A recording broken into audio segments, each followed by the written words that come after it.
9 minutes after 9 o'clock. Dumelang. Welcome to the Clement Manyathela Show on this Tuesday, the 21st day of April. It's good to be in your company. I hope you're good this morning. The 702 open line starts now on 011-883-0702. The WhatsApp line is 072-702-1702. It's D-Day for the National Police Commissioner, Manamela. He's appearing in court this morning. In fact, I'm seeing visuals now. Are these live visuals, yeah? I'm seeing visuals now, live visuals here in studio on the SABC. He is already in court, and I see Advocate Muzi Sikakane. I suspect that is the lawyer that he has brought up to defend him. He's sitting in the dock and probably waiting for the judge to come in and his appearance can begin. That's what's happening in Pretoria this morning. The National Police Commissioner is appearing in court today on charges linked to his inaction on Vusmuzi Kedmatala's corrupt health services tender. So he's accused of violating the Public Service Finance Management Act, the PFMA. He would have to justify his inaction or delay in acting, which resulted in Matlala's company being paid 50 million rand before the contract was finally cancelled, before this tender was finally cancelled in May 2025. So I wonder how the president is going to approach this, because once he is officially charged, the president has got to make a decision. But that decision must be rational and it must have a legal basis. So I'm asking myself whether the president needs to appoint an inquiry to recommend to him whether or not to suspend the National Police Commissioner. Because the SA Police Service Act requires the president to appoint an inquiry to determine whether to suspend the National Police Commissioner. Section 8(1) states that if Cabinet loses confidence in the National Commissioner, the President may establish a board of inquiry constituting a judge or a retired judge of the Supreme Court as chairperson and 2 other suitable persons. They would then inquire into the circumstances that led to Cabinet losing confidence in the National Commissioner and then make recommendations, which would then guide the President's actions. But then in this case, the President or Cabinet hasn't really lost confidence in the Commissioner, has it? The Commissioner is just facing criminal charges, which may or may not hold. So the suspension would be more precautionary than as a result of loss of confidence, right? So what can the president do? What does he do? And what do you think needs to happen right after he has been formally charged? Because how do you explain having the National Police Commissioner right at the helm of the SAPS when he is formally charged and is facing these charges? 011-883-0702. Share your thoughts with us, please. You can send your WhatsApps on 072-702-1702. And then, there has been a lot of debate this week about that road rage incident in Emmarentia that ended in tragedy on Sunday. If you have not seen that, well, I wouldn't advise you to even go see the video. It's just so tragic. But there's a man that was fatally shot and a female passenger that was wounded after a confrontation between 2 drivers escalated after a minor collision, leading to first a fist fight and then the shooting. And according to reports, the female passenger allegedly retrieved a firearm from one of the vehicles while the driver also drew a gun. And it ended in tragedy. And one of the questions I want to ask you this morning is, do you own a gun? Number one. And what led to you getting a gun? Is it because of the high levels of crime in this country? Is it because you have been a victim of crime yourself? Do you own a gun, and what led to you owning a gun? And then my second question is, at what point then do you bring it out? Right? Under what circumstances is it justifiable for you to bring out a gun? Do you do it when you feel your life is threatened? Do you do it when someone produces a lethal weapon that you think you may be the target of? What are the circumstances and what's your threshold? Because we've seen cases and instances where people's threshold are, let's say, betrayal. So because you found out that your wife, your husband, your boyfriend cheated on you, you take out a gun, you take them out. What is your threshold? And do you have any guardrails that you've put in place to prevent you from misusing your weapon? Because when it's so readily available, how do you protect yourself and the people around you from being victim should you feel the urge to get it because you somehow feel that your life is threatened, or you feel that you need to somehow assert your authority, or maybe because you feel betrayed? So, do you own a gun? What made you get a gun if you own one? And at what point do you bring it out? Under what circumstances? I mean, in this case, you've got a minor collision. You've got people, one driver took out a gun, shot it up in the sky just so to diffuse the situation, but that clearly didn't work. And then something else, the wife then goes, of another man goes, retrieves the gun, gives it to this chap, and then it just escalates. And the reality is, the minute you take out guns, that escalates a situation. So, under what circumstances is it justifiable to take out a gun? What is your threshold if you own a gun?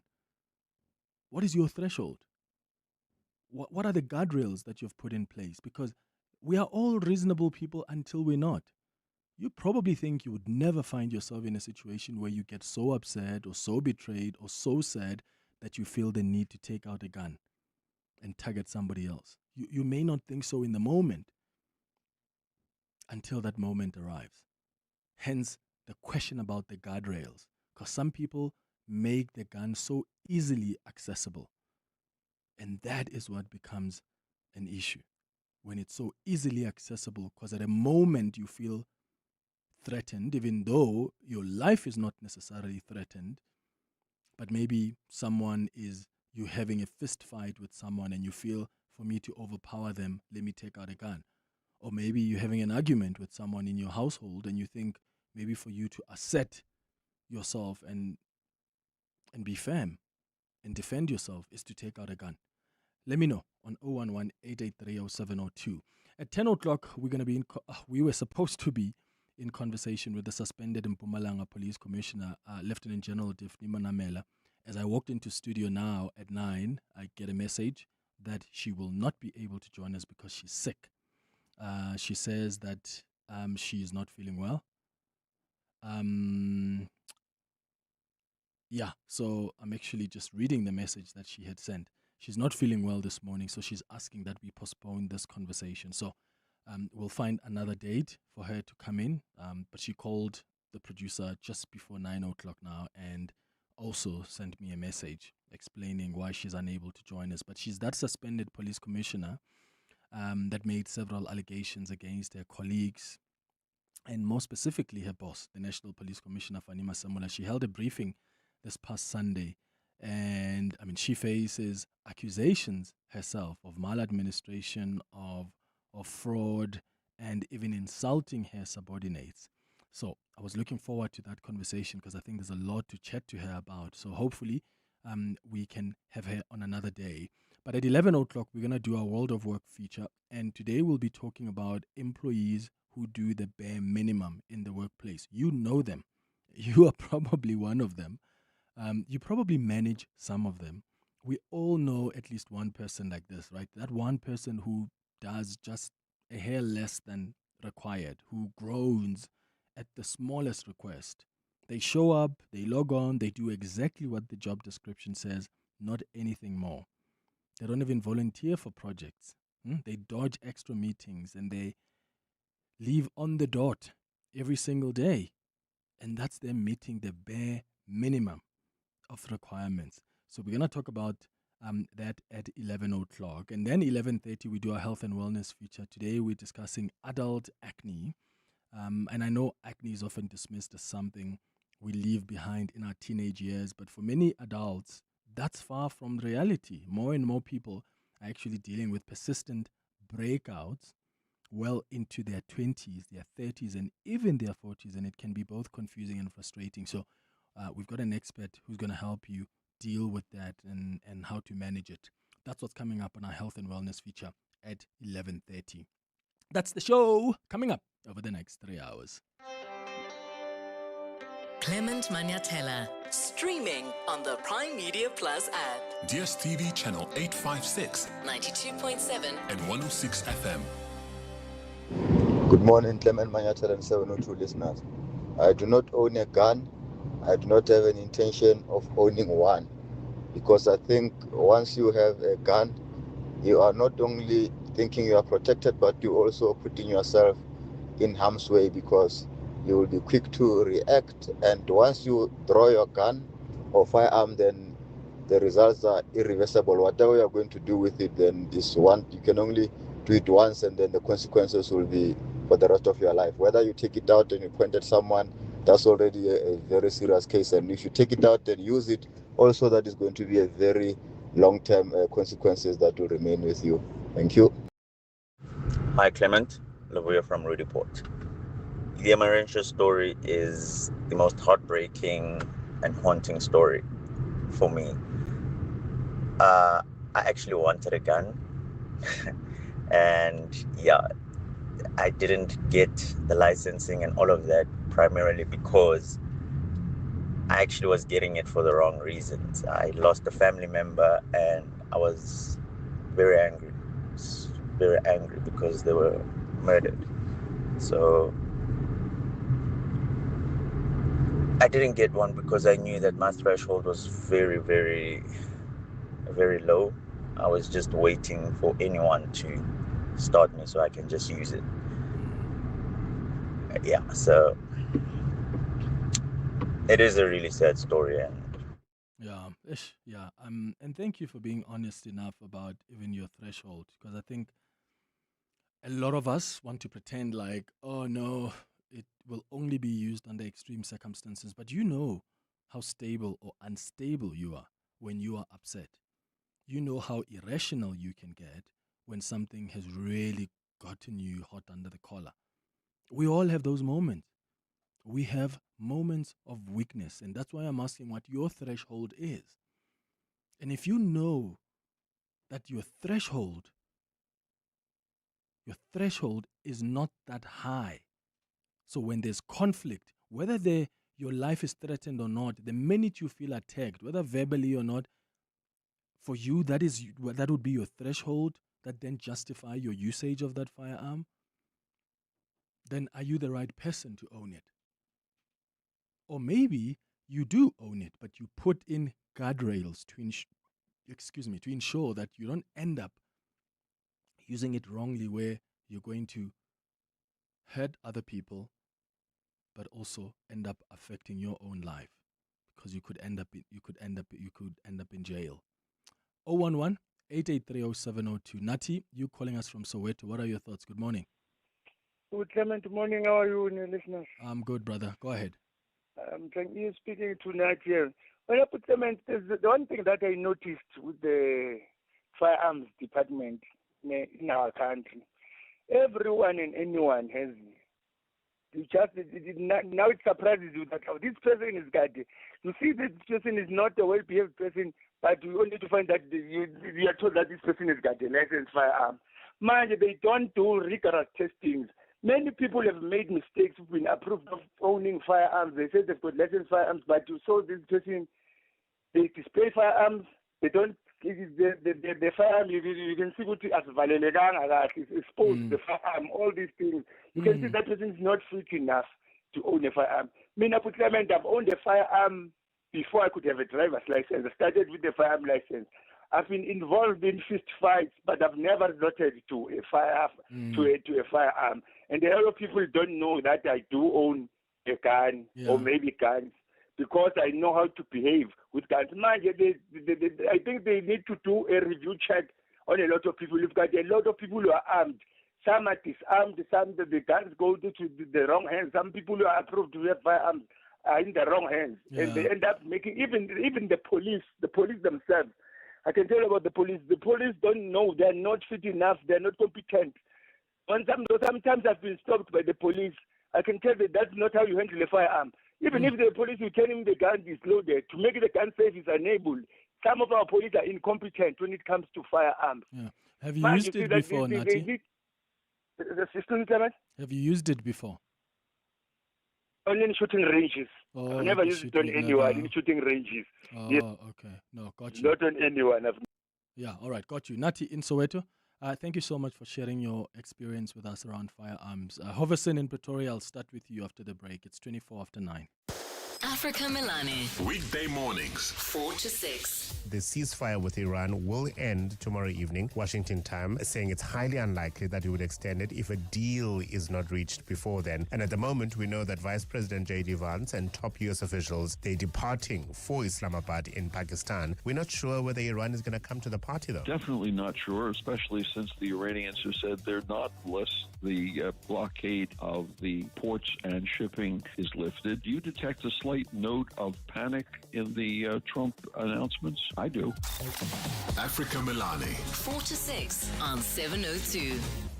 Yeah, yes. I used to lose time in my business every day. Slow internet, orders not going through, clients waiting. It starts small, but it adds up. You miss one thing, then another, and before you know it, everything is behind. So, I upgrade, and I got fast, reliable connectivity from MTN Business to focus on growth. Your business doesn't buffer, so why should your tech? Let's talk shop. Click on mtn.co.za/business or visit an MTN store today. MTN Business, Africa's leading enabler of connectivity and converged solutions. In life's most challenging moments of loss, compassion can be your greatest comfort. You shouldn't have to face the financial burden of losing a loved one by yourself. Rest assured, Clientele's funeral plans pay out cash within 24 hours. You can cover up to 13 family members on one plan, ensuring all your loved ones are taken care of, and 3 children are covered at no additional cost. With Clientele, you're not just buying a plan, you're also buying peace of mind. When the time comes, you will need to make important calls with your 200 Rand airtime you will receive when you claim. Plans offer double accidental death cover, as well as transport, grocery, and unveiling benefits. Apply today, it's easy. There are no medical examinations and no paperwork. SMS funeral to 31586. That's 31586. Clientele Life is an authorized FSP and licensed life insurer. T's and C's online. Standard rates apply. Brush, stroke, paint, color, protect, and admire. From roof paint to exterior textures and interior silk, Warrior Paints has it all. The product range and stylish colors are amazing. And what's more, Warrior Paints has crushed prices for incredible savings. Enjoy that good old-fashioned personal service you deserve. For price, quality, variety, and service, Warrior Paints is street ahead. Warrior Paints, affordable, lasting, luxury. When it comes to resilience, focus, and strength, few South Africans embody it like Gerda Steyn. The Comrades Marathon champion and one of the toughest endurance athletes sits down with Dr. Michael Moll for a powerful conversation you don't want to miss. It's part of CIPLA's Health and Mind Matters, a trusted hub bringing you expert-led health conversations you can trust. Together they unpack mindset, pressure, physical health, and what it really takes to stay strong mentally and physically. Watch the full video now on Prime Media Plus app or primemediaplus.com. Scroll to Prime Media highlights and click on Health Matters. Your voice, Your station. your open line Walk the talk with Clement Manyathela. on 702. 28 minutes after 9 o'clock. So the National Police Commissioner, Manamela, has just had a brief appearance in court. I think he may be addressing the media now. I'll just get able to check that for me. If he does, I'll take you live to Pretoria.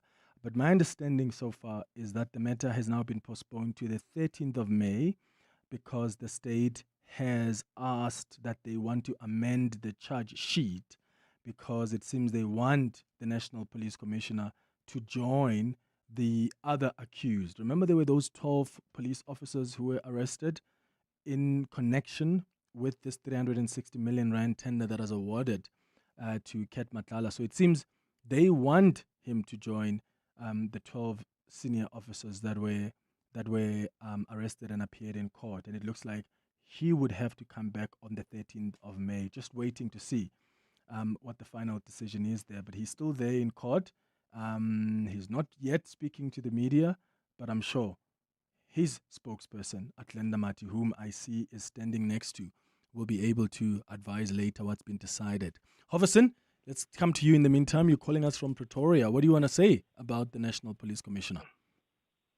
Morning, Clement and the listener. Sure.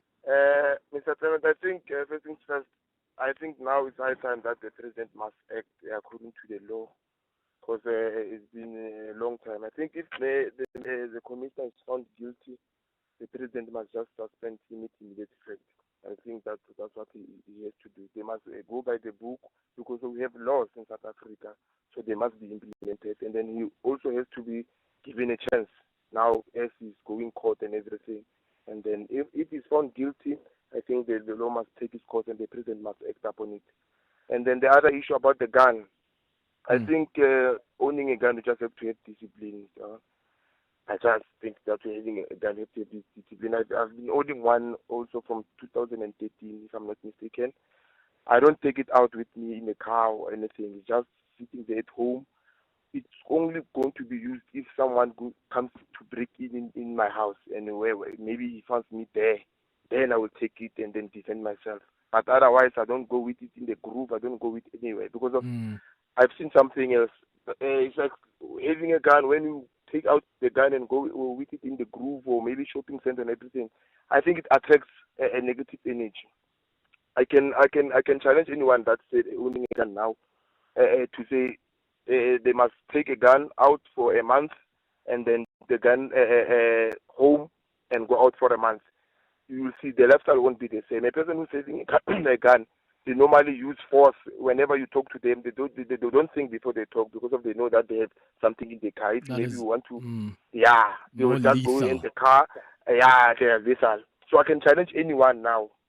A gun attracts negative energies. Because if a person who's having a gun, always that's going out with the gun around, in a month, maybe twice or fourth time, in most cases they are involved in small petty fights. Got you. And also you've got people who walk around and they show their guns. I don't know, is that like a thing? Is that fashionable? Do they think it makes them appear more sexy or more powerful? But you find these men walking out in public and they've got a gun that's showing, you can see. They're in a social setting. I just never understand how that comes about. So, do you own a gun? What caused you to own one? And under what circumstances is it justifiable for you to take it out? And do you have guardrails? Because you need to be disciplined, don't you? You definitely need to be disciplined. It's 9:32. Let's get the latest in our Witness News headlines. Fiso, good morning. Thanks, Clement. Good morning. We begin in the capital, where the case against National Police Commissioner Fani Masemola has been postponed to next month. Masemola appeared briefly in the Pretoria Magistrates Court this morning over a controversial multi-million rand tender. He was linked to the scandal when suspected underworld figure Vusmuzi Ketmatlala and 14 police officers appeared in the Pretoria Magistrates Court last month. They are accused of fraud, corruption and money laundering on the awarding of the tender, which Matlala would later be flagged for. A 58-year-old man is expected to appear in the Johannesburg Magistrates Court today following his arrest in connection with a deadly road rage attack. Police say an argument between the suspect and another motorist escalated into gunfire, reportedly after a minor collision in Emmarentia at the weekend. A video widely shared online shows the victim's children in distress as his son attempts CPR on his father. And the UN Security Council has condemned the recent killing of a French peacekeeper in Lebanon, whose death France has blamed on Hezbollah.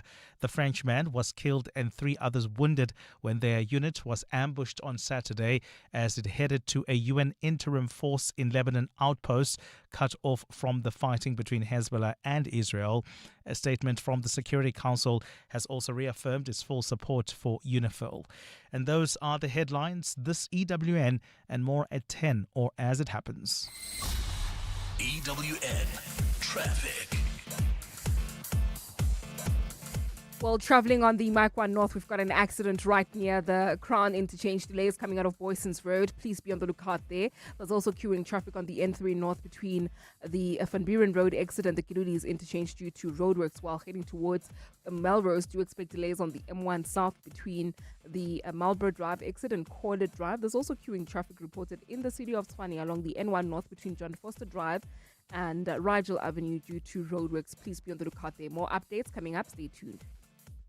There's more EWN on air, online, and on the EWN app.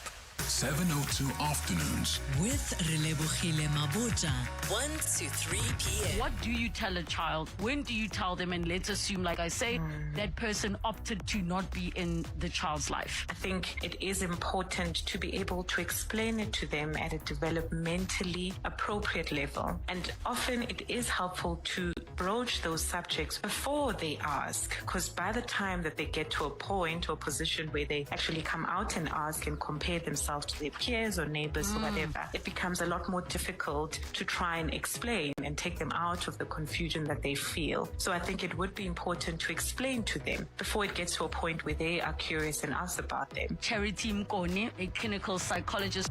702 afternoons. With Relebohile Maboja. Let's walk the talk. Joburg is more than just a city. It's an unmistakable rhythm that brings us all together. So in celebration of the 702 has partnered with Josie My Josie to unite the whole of Joburg in the 702 Josie My Josie Walk the Talk. Babize bonke. So on Sunday, the 26th of July, we're going on a walk through the iconic Joburg CBD, and we want you to join us and be part of something special. Entries open soon. In the meantime, stay tuned to 702 and get ready for 702 Josie My Josie Walk the Talk, hosted by the city of Johannesburg. Walk with the people, for our Josie. Babiza bonke. More on primemediaplus.com. Evolution doesn't wait. Introducing the Changan Uni S. Unexpected, unmistakable, uncompromising. Engineered to a higher standard, unlike anything in its class. Unsurprising really from China's oldest automaker. Trusted by 13 million drivers worldwide. Visit chang'anmotors.co.za for more. The Changan Uni S. Changan. Driven to evolve.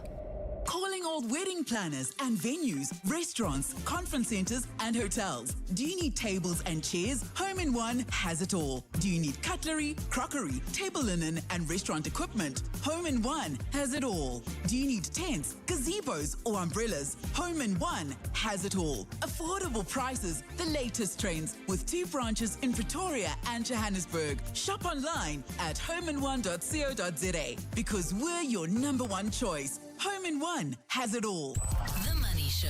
Weekday evenings at 6. Where are you now in terms of your optimism for South Africa as the conflict is still underway? So I think fundamentals will prevail. At some point, this too shall pass, and therefore I still think we're going to have a double-digit year. Not a 40% year like we had last year, but if you look over 3 years, sort of our returns for the all-share index is 15%. Relative to what you're going to get in cash today, I still say it's worthwhile taking the risk into equities. Hannes van den Berg, portfolio manager at 91. The Money Show. On 702. Let's walk the talk.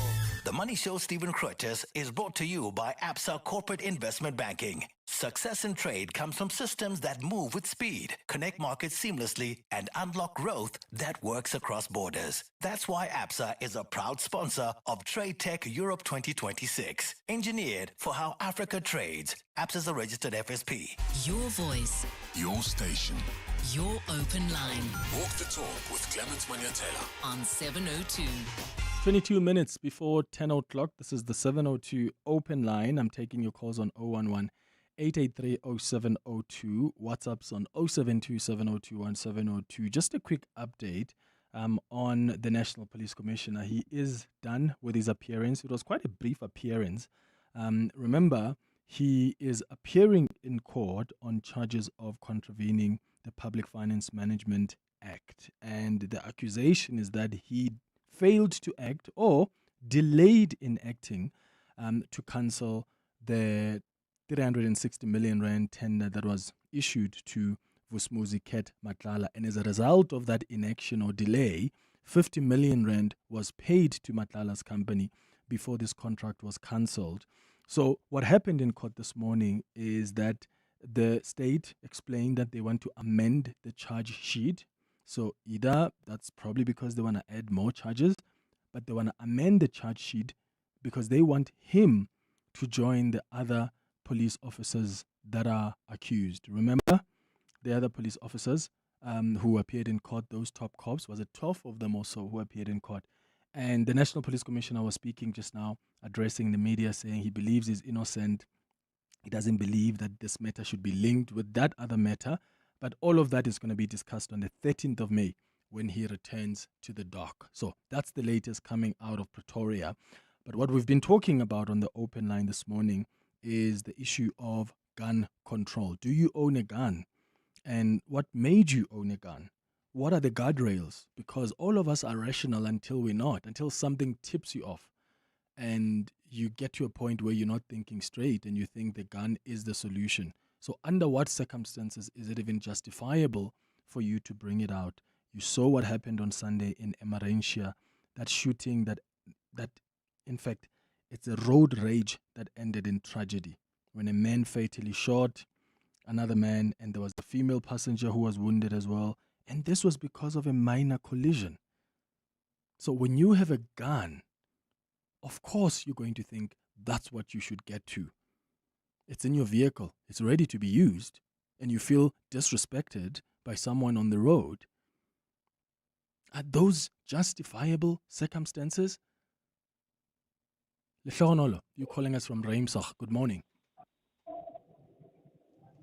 Sure, Lehlohonolo. Good morning, Clement. Sure, man. Go ahead. Sure. Yeah, Clement. So I used to work for, back in the years, I used to work for a cash and transit company. Mm-hmm. Obviously, that's when I got my firearm competency. Mm-hmm. Later in the years, I opened a business which was operating mainly in the townships. Mm. So for that matter, I decided to get a firearm.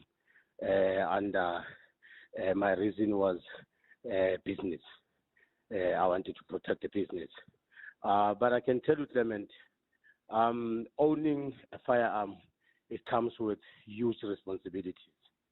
And unfortunately, a lot of people, myself included, sometimes we tend not to think, to be rational about situations. I used to walk around with my firearm. Are you still there, Clement? Yes, we're listening, Lehlohonolo. Yes. I used to walk around with my firearm every single day. I would leave my house to go Why did you do so? Did you feel you were threatened every day? I felt like that. Oh, it makes you feel untouchable. A part of me felt like I needed to, to have that power to appear like this monster or this untouchable guy. Obviously, it was still new. It was fairly new. I think I had it for 2 years at that time. But once I got used to it, I had a couple of incidents. My last incident 2 years ago was at a shopping center. Unfortunately, the guy pulled out his firearm first, and then I pulled out my firearm, but we never pointed at each other, luckily. And fortunately, no one pulled the trigger. It could have ended badly. Since that incident, Clement, I took my firearm, I put it in the safe. I haven't seen it in 2 years. No, that's good I to know, haven't seen it in 2 years. I don't want to see it anymore. Yeah. And just to check, when you said you bought it because it was to protect the business, what do you mean by that? Is the business operating from your house, or what? What? It was a cash business. So it was a cash business. Okay. Where every single night I needed to move between 3 townships to collect the money. I've had a couple of incidents where cars were following me, but because I had a firearm, I wasn't that scared. But I can imagine. Yeah. But because I knew, I could protect myself if anything happens. But I bought the firearm mainly for that reason. You. But once the business closed and I lost interest in owning the firearm, hence it's just in the house. maybe, God forbid, if I'm in danger in my house, I will then want to use it for protection. But it doesn't leave my doorstep anymore. It's been 2 years since it's sitting in my safe. I even attempted to sell it a few months ago, but just that they were offering me small money. I decided not to take it. However, in closing, Clement, quickly, those who are struggling with firearms, if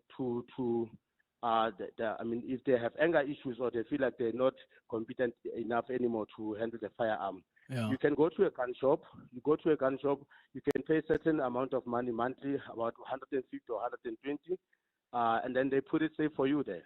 And then you can go fetch your firearm once you are ready to or competent enough to handle a firearm again. Yeah. That's an option. If you don't mind me asking, Litlaonolo, why did you leave the cash in transit work? Was it too unsafe or?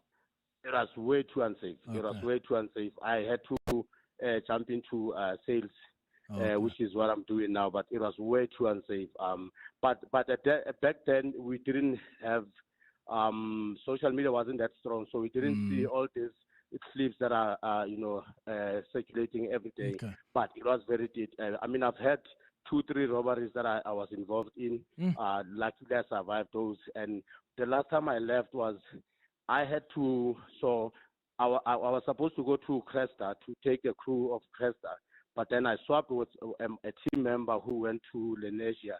And then when we knocked off, the guy that I swapped with, he got shot and he died. There was a robbery. So in that moment, that's when I knew I needed to go. Okay, got you. Yeah, got you. Litlaonolo, thank you so much, brother. Thank you for calling and for sharing your experience with the gun. Stephen, you are in Cosmos City. What are your thoughts? Good morning. Morning, Clement. How are you? And morning to the listeners. Sure. Go ahead. You know, the first problem, Clement, we must go through is you must accept that you ticked all the boxes, you qualified to the gun. But when you're not deep down, you know yourself. Me, I'm a problem. I won't lie. I own a gun. I am a problem. Luckily, before owning a gun, because I've got businesses as well, before owning a gun, a couple of my friends owned a couple of. So I could see from them that me, I don't qualify to own a gun. The only reason I got a gun is that in the past year, I've had about 6-7 break-ins into my house. So I can't afford right now to move out. As soon as I can, I'll move out. Okay. Now, when I say I'm a problem, when I go out, I get drunk, I Uber, Uber, obviously. It's a safe thing to do. Coming back, if you drive my Uber driver bad, the Uber driver must stop me. I'm the one that's fighting. I'm the problem, you see. So I know I'm a problem. And then sometimes it's not even about fighting. If we stand by, maybe there's some sort of small fight with my Uber driver. I just open the last time I opened the window and I say something at the time that would trigger. Remember, I don't know you. Whatever I say, I'm just thinking. The last time I asked this guy I opened the window and I asked him, "Why are you driving like this? Is your city for count right?" You said that to him? Yeah, the guy. Stephen, you're a problem. I'm a problem. I asked this other one that, and I was just joking, going to find out if it's true. I asked him, can't do drivers or something like that. So there's a problem. I'm a problem. So luckily, you must just know yourself. And that's it. Safe. Yeah, that's it. If you know That's it. Problem, keep it down. Yeah, no, and I appreciate that about you, Stephen, that you know your temperament and you know that things can get out of control so easily. Even what you would say to other people, then that helps you then create those guardrails to protect yourself from using that gun in moments where things are getting out of control. Thanks for your call, Stephen, in Cosmos City. Future, you are in Johannesburg. Hi. Hi, Clement. How are you? Sure, man. Cool.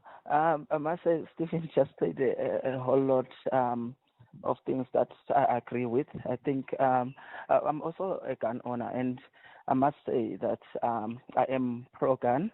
I've had my gun for over 10 years now, and I carry almost every day because of my line of work. I'm in the security industry, and also I'm in the eventing space. So the reason that I had to get a gun was because of the working hours. Sometimes I'm home at 3 a.m., 2 a.m., and it's dead quiet in the streets. I don't live in a very secure area. So I had to buy a gun for self-defense, right? And also, in most cases, when you obviously carry a work firearm when you're at work, but you have to take it in every time you finish your shift, So during that space, you're kind of like vulnerable if you're driving at night, And basically what I think is, being also in the eventing space, I have had a lot of, those smolanyana fights because, people are drunk. You're telling people to go home because the event is over. You're in the parking lot. Sometimes it's even ladies. That they will tell you off. They will push you around. Manchengilane, who do you think you are? Kind of a thing. You cannot then obviously react using your gun in those situations, So you and what I've realized also is that most people that own guns privately, they go to the gun once they've been approved and they get their gun, and they just carry, and that's all. That's it. They don't refresh their minds in terms of the law, because when you do your competencies, you get those books. They are there with you at home. They give you those books that reminds you about the law and what to do, when to do it. Yeah, those refresher courses then become important. Thank you, Future in Joburg. Thabo in Soweto. I'll start with you after the break. It's 10 minutes before 10. 702 Breakfast with Bongani Bingwa. My show is about getting you informed by the time you get to the office, your place of business, or wherever you need to go. Hopefully, you have a fairly good idea what's happening in Johannesburg, in Gauteng, and around the world. We want you to be part of those water cooler conversations, and you will be part of those conversations because you'll be a better informed citizen. What I like about the 702 family and 702 land is the ecosystem that we have built, the community. It's all about connection, because we may be different, but ultimately the people you talk to and the people you hear are facing issues just like you. 702 Breakfast with Bongani Bingwa, weekdays from 6 to 9 a.m. 702 family, we value what you think and we want to hear it face to face. This Thursday and Friday, we're opening our studio doors to 702 lenders who would like to share their thoughts on the station. Your feedback, your ideas, it all matters to us. So everyone who comes through will get a full studio tour. So see where the magic actually happens. If you would like to join us, send us an email to contact@702.co.za. You hear that? That's the sound of business execution finally visible. No more chasing people and reports. No more disconnected systems. No more guessing if our business is performing or not. iStratGo connects strategy, people, performance, and day-to-day work into one clear software platform, so leaders can see what's working, what's not, and where to focus. Because when execution is visible, everything runs better. Book a demo on iStratGo.com. iStratgo.com. New from the House of Citroën. Ah, so stylish. 470-litre boot space. I need it. Keyless entry, so chic. Cruise control. Oh, bonjour. 4-year or 60,000 kilometer service plan? Oui. The stylish, all-new Citroën Basalt is here. You want a piece of it. Starting from 354,900 Rand. Register now for limited deal assist of up to 40,000 Rand. Visit citroen.co.za. T's and C's apply. Andy here with more than just a betting app ad. Download the 10Bet app and enjoy the action of betting anytime, anywhere. It's more than just an app. It's a 10Bet experience. Join now at 10bet.co.za. 10Bet is a licensed betting operator and supports responsible gambling. No person under the age of 18 shall be permitted to bet. Betting can be addictive. Winners know when to stop. South African Responsible Gambling Foundation toll-free counseling line is 0800 006 008 or WhatsApp help to 076 675 0710. Your voice. Your station. Your open line. Walk the talk with Clement Manyathela on 702. 7 minutes before 10 o'clock. Thabo in Soweto, good morning. Good morning, Clement. How are you? Sure, man. Go ahead. Good. Yes, man. I think I'd like to start off by saying what happened over the weekend was very unfortunate. And as a licensed gun owner and someone who's very pro-gun, those are definitely situations we should be avoiding, especially understanding the type of, I would say, power or responsibility that comes with having to own a gun. But me personally, I am very pro-gun. I think also given the type of country that we are living in, I just always feel that, everybody's just waiting for their turn to be affected by crime. And it's the way that you are affected by a crime that makes you want to change your perspective in terms of being able to protect yourself and that of, most importantly, your family. Yes, should that person have reacted differently? Definitely they should have. Yeah. But I think also we need to have that license to be able to look after ourselves and definitely look after those of our loved ones. Absolutely. Tabo in Soweto, thank you. Here are some of the WhatsApp voice notes that have come through. Hello, Clement and listeners. I own a firearm. I acquired it in 1993, but I haven't used it an inch. At the moment, I've dismantled it because I've got a teenage boy in the house. So I've scattered all the parts. So I don't know whether should I keep it or what, but just that I am owning a firearm. But because I've got a teenage boy, I need to play safe as well. So I've dismantled it and I've scattered the parts all over so that it cannot be mantled into position again. Morning, Clement. For me, the issue of firearm. I work as an Uber driver, so for me, I do carry the firearm all the time, just for in case. As you know, that this kind of business is very risky, So there's no way that I can leave the firearm at home, So, like, there are different aspect that can lead us to take our firearm. But on my side, I think if I was not doing this kind of business, I was not gonna take the firearm on the road with me. So because I'm always carrying, these different people are requesting me, so I have to make sure that I have the firearm with me. Morning, Clement. I don't own a gun, but what I have seen with guns is that situations that could easily have been resolved sometimes turn deadly because there's a gun involved. And I might be generalizing here, but many people tend to use their firearms to assert their authority, to intimidate other people. So say there's an argument, the one with the gun will want to make the other person know that they have a gun. Thank you. Bupilo here from Benoni. Good morning, Clement and team. I just want to emphasize to you that the gun laws are very tight in South Africa. People make mistakes. And I was one of those people whereby I shot somebody who just robbed me and my neighbor, and he was running away. Because I shot him while he was running away, I was found guilty by a court and I was fined 10,000 rand. I was declared unfit to possess a firearm. So you must know, when you have a gun, the laws are really strict, and it's not easy as you claim over the radio to get a gun. It's not easy at all. Thank you, Anonymous here. Part of the 702 family. Hi, 702 Landers. My name is Lynette, and I'm an avid 702 listener, and I love being part of the 702 family. Welcome to our 702 family. Let's walk the talk.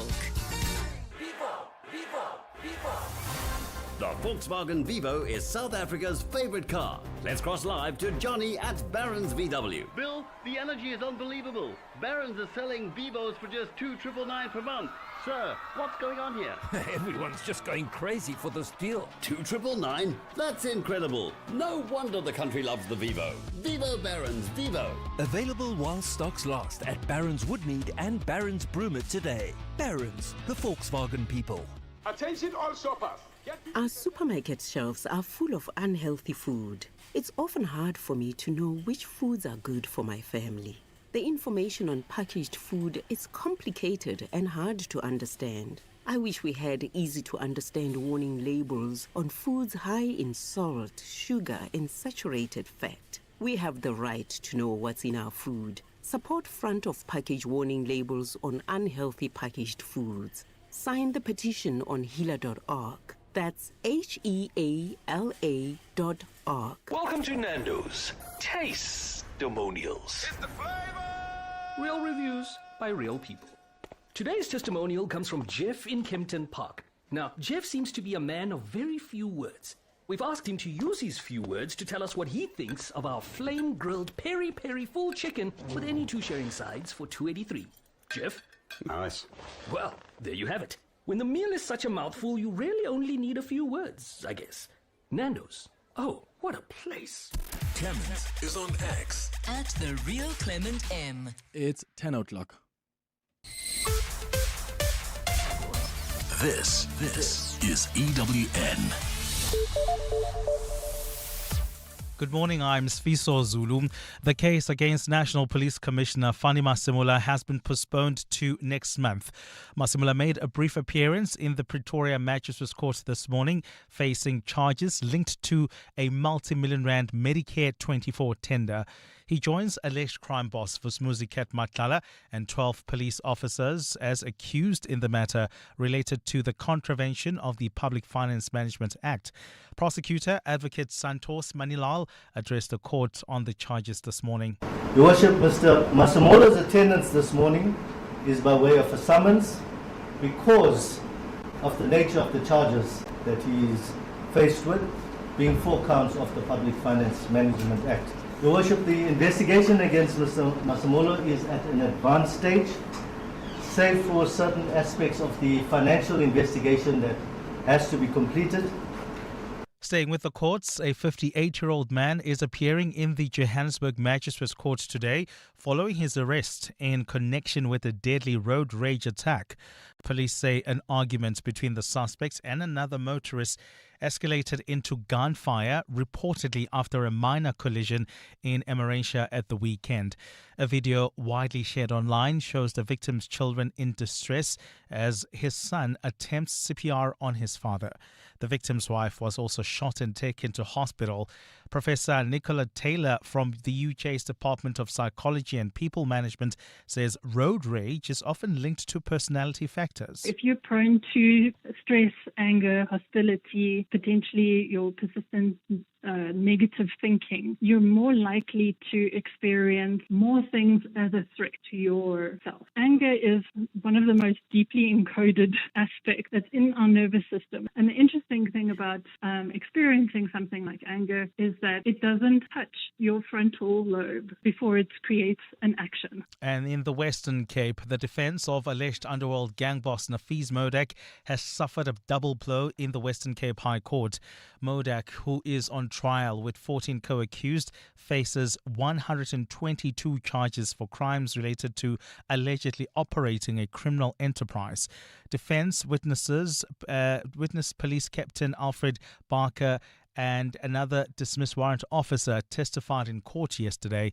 Carlo Peterson reports. Presiding Judge Robert Henney halted Nafees Modak's lawyer, Advocate Bashir Sibda, from presenting new evidence to the court yesterday. Sibda said the evidence would show defense witness Captain Alfred Barker was aware of Modak's plot to bribe senior police officers in an attempt to prove they were corrupt. However, Henney ruled the evidence inadmissible, saying Sibda failed to prove it was in the interest of justice. Henney went on to rule the testimony of dismissed warrant officer Ridwan Titus to corroborate Modak's allegations was also inadmissible. The matter will be back in court today. Carlo Peterson. Eyewitness News. And the UN Security Council has condemned the recent killing of a French peacekeeper in Lebanon, whose death France has blamed on Hezbollah. The Frenchman was killed and 3 others wounded when their unit was ambushed on Saturday as it headed to a UN interim force in Lebanon outpost cut off from the fighting between Hezbollah and Israel. A statement from the Security Council also reaffirmed its full support for the unit. The spokesperson for UN Chief Antonio Guterres addressed Saturday's attack during a briefing in New York. Stefan Dujarric also spoke about the fragile ceasefire between Israel and Hezbollah. While the temporary pause in hostilities offers relief, it falls short of the sustained ceasefire needed to protect civilians, particularly children who've endured weeks of intense violence and displacement. Gold is trading at $4,812.53 an ounce. The rand is at 16.37 to the dollar, 22.13 to the pound, 19.28 to the euro. Brent crude oil is at $94.81 a barrel. And in the traffic, we've got delays on the N1 South approaching the Baklu interchange. There's also queuing traffic reported on the N3 North approaching the Kiludis interchange. That's due to roadworks. The N12 and the R24 West are also backed up coming out of Edenville Road. A cloudy day in store for Gauteng with scattered showers and thunder showers expected. The temperatures will peak at highs between 23 and 24 degrees. The top story in EWN this hour. The case against National Police Commissioner Manamela has been postponed to next month following his brief appearance in the Pretoria Magistrates Court this morning.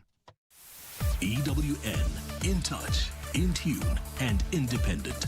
For the latest, visit ewn.co.za or download the EWN app. You're with Clement Manyathela on 702. Let's walk the talk. Streaming on the Prime Media Plus app. DSTV channel 856, 92.7 and 106 FM.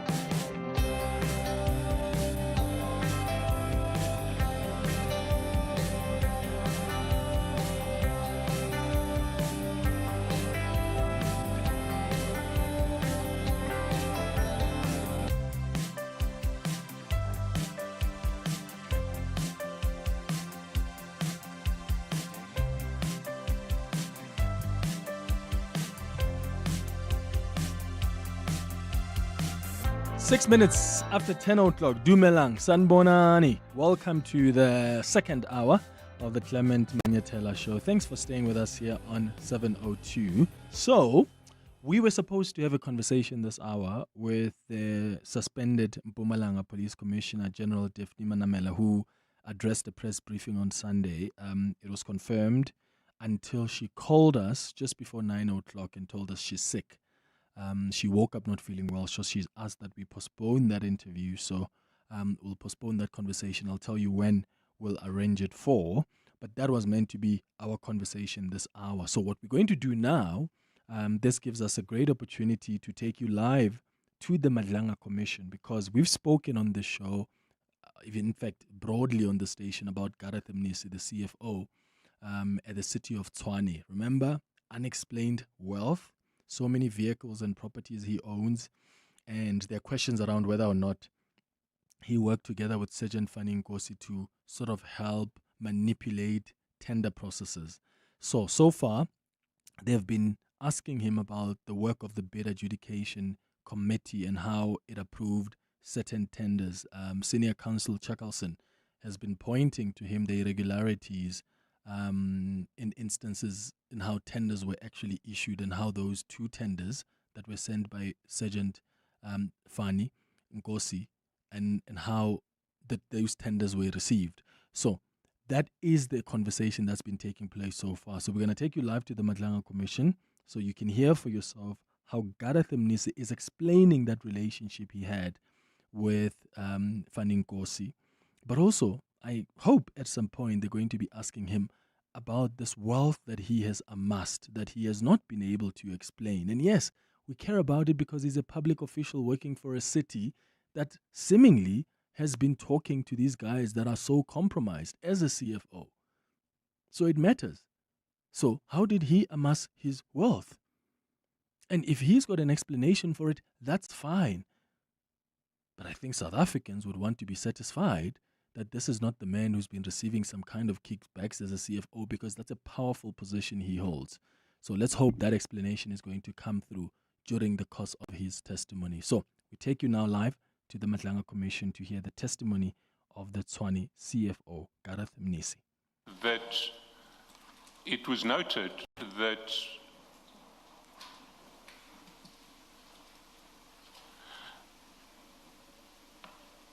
during the discussion of this matter by, if we go to 429, during the discussion of this matter by the bid adjudication meeting held on 23 October, the committee noted the following: that there were 6 documents lost during the relocation of documents to another storage. Therefore, measures and controls to safeguard documents should be implemented. So you were happy to indicate what should happen going forward in relation to document control, where there was, on your version, no evidence of fraud. See, documents that were missing are 6 documents. With your permission, I want to just expand further on that, because I want to deal with if there's a confusion, that the 6 documents relate to score sheets, they relate to minutes. No, we've clarified, they're bid documents. Okay. There are 6 bid documents that were lost, you say. Yes. And that means that your control systems are not working, and so you want the control systems to be improved and implemented. That's what you're saying there. Your committee is saying there. Is that not correct? The answer is yes. That's what we're saying.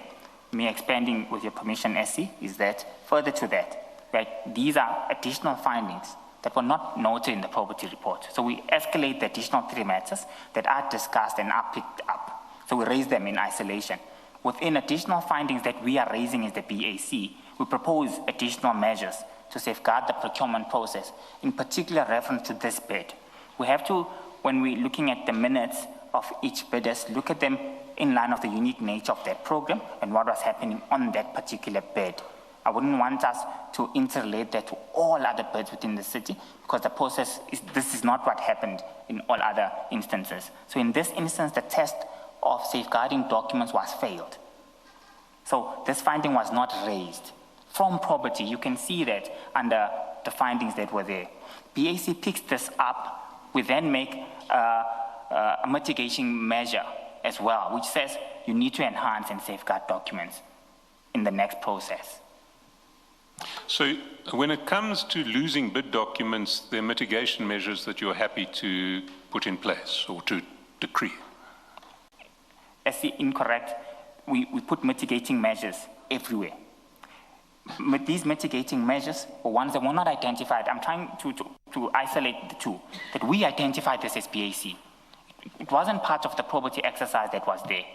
Hence, we felt there's a duty for us, because we are picking this up, to put additional measures on board, over and above what we already seen from probity report, which has also made certain recommendations in summary.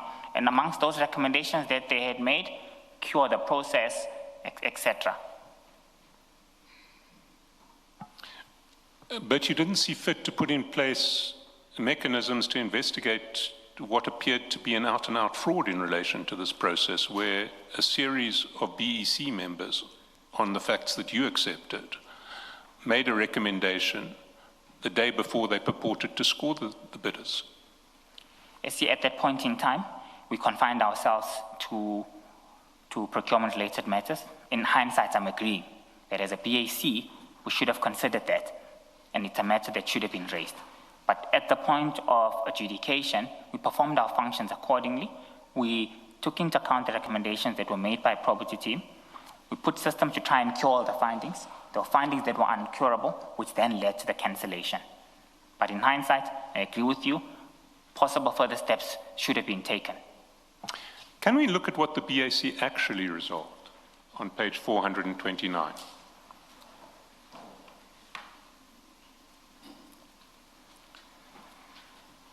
So there's a recordal of what the BEC discussed. During the discussion of this matter by the bid adjudication meeting held on 23 October, the committee noted the following.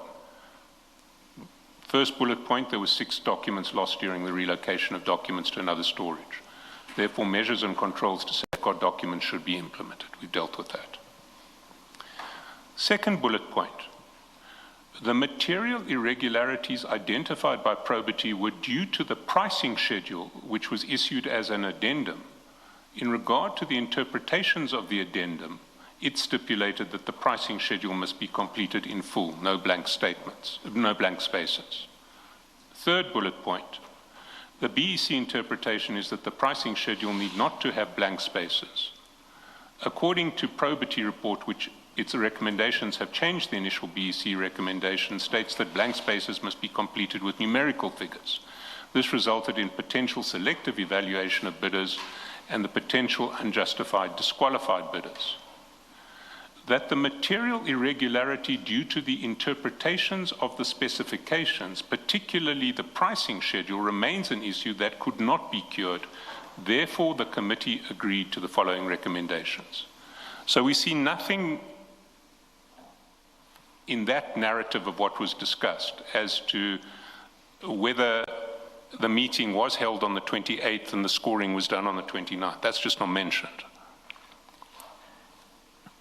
The answer is yes. Commissioner would like to expand further. As I was reiterating during my explanation earlier on, matters that are raised in isolation within the BAC report are additional matters that the BAC wants to emphasize on, one, or that the BAC did not take note of within the probity report. So we don't ignore the findings that are already there in the probity report, but also we don't rehash or regurgitate those findings word for word because they've already been accepted. We only raise matters that were not there in the first place so that it can add to the potential, to the irregularities that are identified. And then we attach that probity report in full as an annexure with all other documents for the accounting officer's consideration. We then see the actual resolution. And will you confirm that this is the resolution that the BAC adopted? It is resolved, it starts at 429, it goes through to 430. Is that the resolution that your committee adopted? I accept it. Do you see any references to the meeting of the 28th and the scoring on the 29th in that resolution? Anything that could possibly include, even by reference, that problem? Standard practice, SC, we don't include that. This is a summary of the discussions and the resolution of cancelling. The discussions have already been held. The probity report has been considered. Additional matters on 49 have been identified. The resolution is now compliant to the Municipal Finance Management Act and the city's supply chain management policy on why we can cancel this tender. And it was a basis of point number D, where there was evidence of material irregularities, and those material irregularities had already been discussed. They've already been noted, not only in the probity assurance report, but further issues in the statement and discussion notes of the BAC. So by standard practice, we don't regurgitate all those matters again. We've got a number of other cancellations that I could bring to the Commission, so you can see the standard practice of our cancellation resolutions at BAC. But you did actually indicate your reasons for cancelling here. Let's look at the resolution. It says 1, TMPD 3 2024-25, tender for the appointment of a service provider to provide security services at various sites belonging to the city of Tshwane, including substations and reservoirs for a 3-year period, be cancelled due to material irregularity as indicated below. And then we see what is indicated below. During the evaluations of the tender, the committee identified the following misalignment and material irregularities. So, what is the difference between a misalignment and a material irregularity? They're both material irregularities in this context. There was no coherence. So there was a misalignment. So what do you refer to, when you refer to a misalignment, what do you mean? It's an irregularity. There's no consensus. No consensus? There's no agreement. This matter couldn't be resolved. Well, let's look at what you... So you're saying misalignment and material irregularities are the same thing? In the context of our discussion here, that's what I'm saying, SC. When you say consensus, whose consensus between what? The probity and the BC? Yes. Yes. Is that what your procurement policy, your supply chain management policy requires? I mean, I thought the BEC evaluates. Yes. And then Probity looks at what was done and submits a report. It's not required to reach consensus with the BEC because it is not part of the bid evaluation committee. And then it submits a report, and then the matter comes to the BAC. So when you say there was no consensus between Probity and BEC, on what basis? And you would have to point us to the policy, not just your opinion. On what basis do you say there has to be a consensus between the two?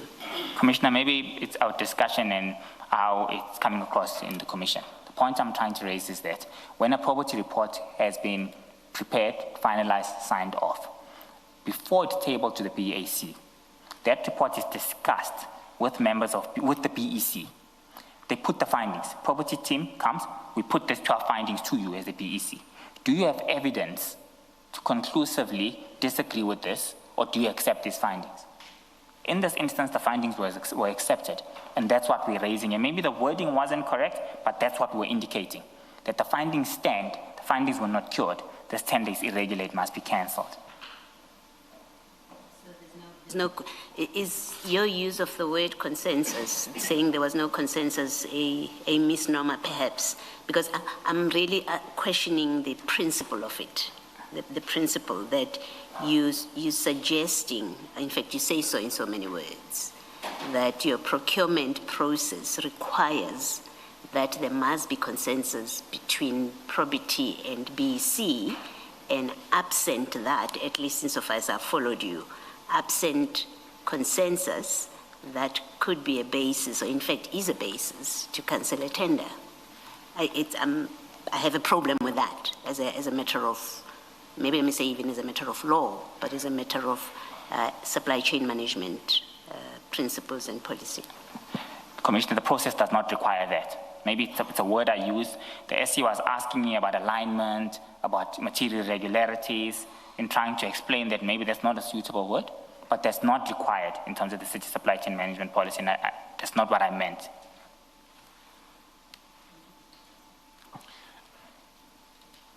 Your resolution says that your decision to cancel was due to material irregularity as indicated below. And there are 3 bullet points which provide the indication. The first says that during the meeting between the BEC and Probity teams on 26 August, it became apparent that there were multiple interpretations of the specifications, particularly the pricing schedule, which was issued as an addendum. In regard to the interpretations of the addendum, it stipulated that the pricing schedule must be completed in full brackets, no blank spaces. The BEC interpretation is the pricing schedule need not to have blank spaces. According to Probity team, the blank spaces must be completed with numerical figures. So there is a dispute as to what the requirements are between BEC and Probity. Probity says you've got to fill in a 0 when your pricing on a certain matter is 0. BEC says provided you don't leave blank spaces, for instance by just drawing a line through the space where you have nothing to price, that's compliant. There's that difference between the two. You see that? I see that. And is that what was being referred to there? As additional findings that were not clearly articulated in the Probity report, these were additional measures that we were isolating as the BAC. That's not what the resolution says at all. What the resolution says doesn't refer to the Probity report. It refers as forming the primary basis. It says the tender be cancelled due to material irregularity as indicated below. And then this is the first one. It doesn't say be cancelled due to material irregularity as set out in the Probity report and in addition as indicated below. So I'm trying to clarify that there was no need to say that it was already accepted. The Probity report was not disputed. The Probity report was already accepted by the BEC included. And in actual fact, the report when it came to BAC it came with an acceptance of the findings and an acknowledgement by BEC of the shortcomings that were there. When it comes to BAC, it does not come with a recommendation, SC. The BEC reports already come to BAC having acknowledged the shortcomings that were agreed upon, that were presented to them by probity. BAC, through the discussions, notes that there are additional issues that we've captured on page 429 and at the top of 430 that need to be emphasized on. Add those. It already came to BAC as a cancellation.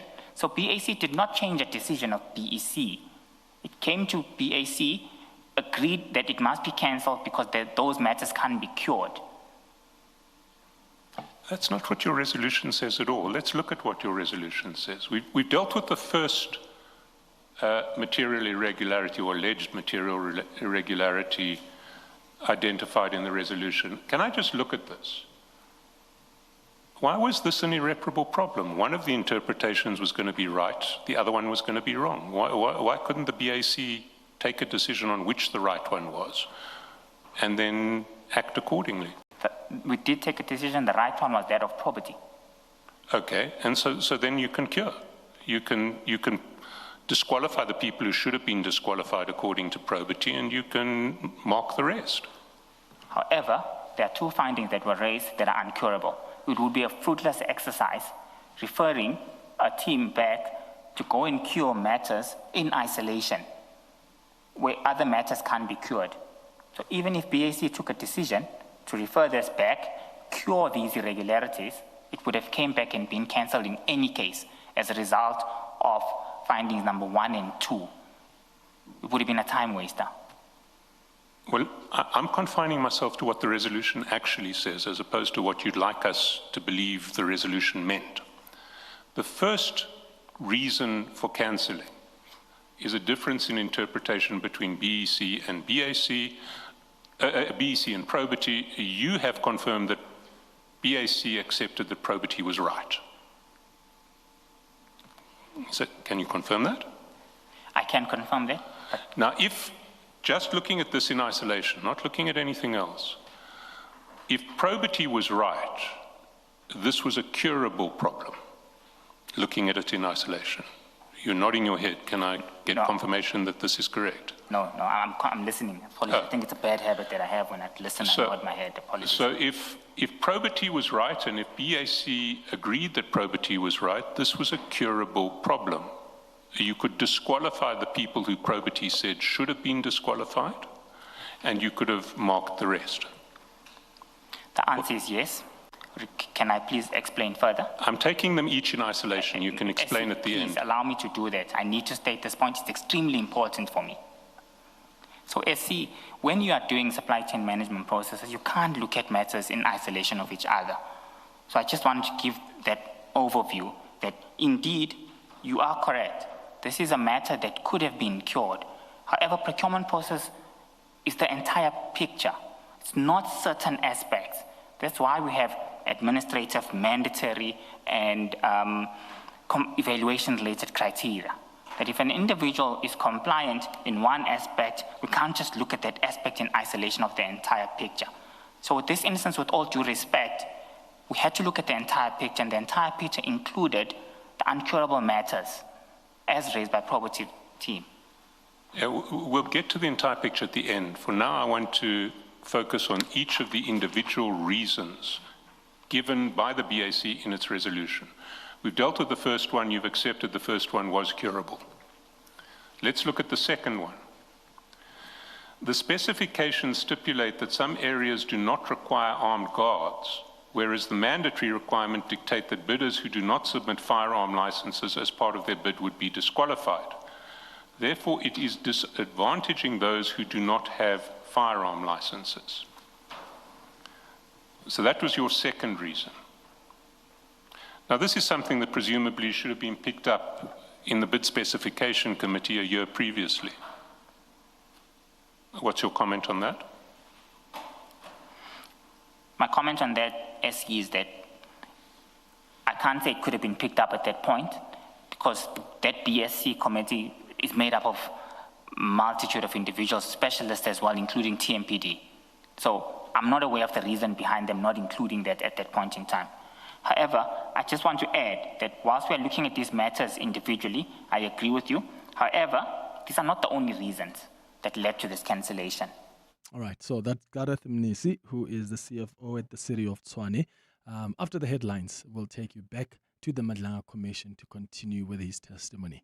The Midday Report. Weekdays, 12 to 1. What has been decided here? The application was done by IDEC. Then there was a request by IDEC to say we must keep him at Kosima Mpuru for us to be able to do the consultation. He will stay here until the 13th when he will be appearing again. Guys, if you are consulting with him as the prosecuting team, is he a state witness? Has there been some kind of a deal done? I don't want to go into those details. Okay. Kaiser Khanyaku. The Midday Report with Mandy Wiener. 12 to 1 on 702. 702.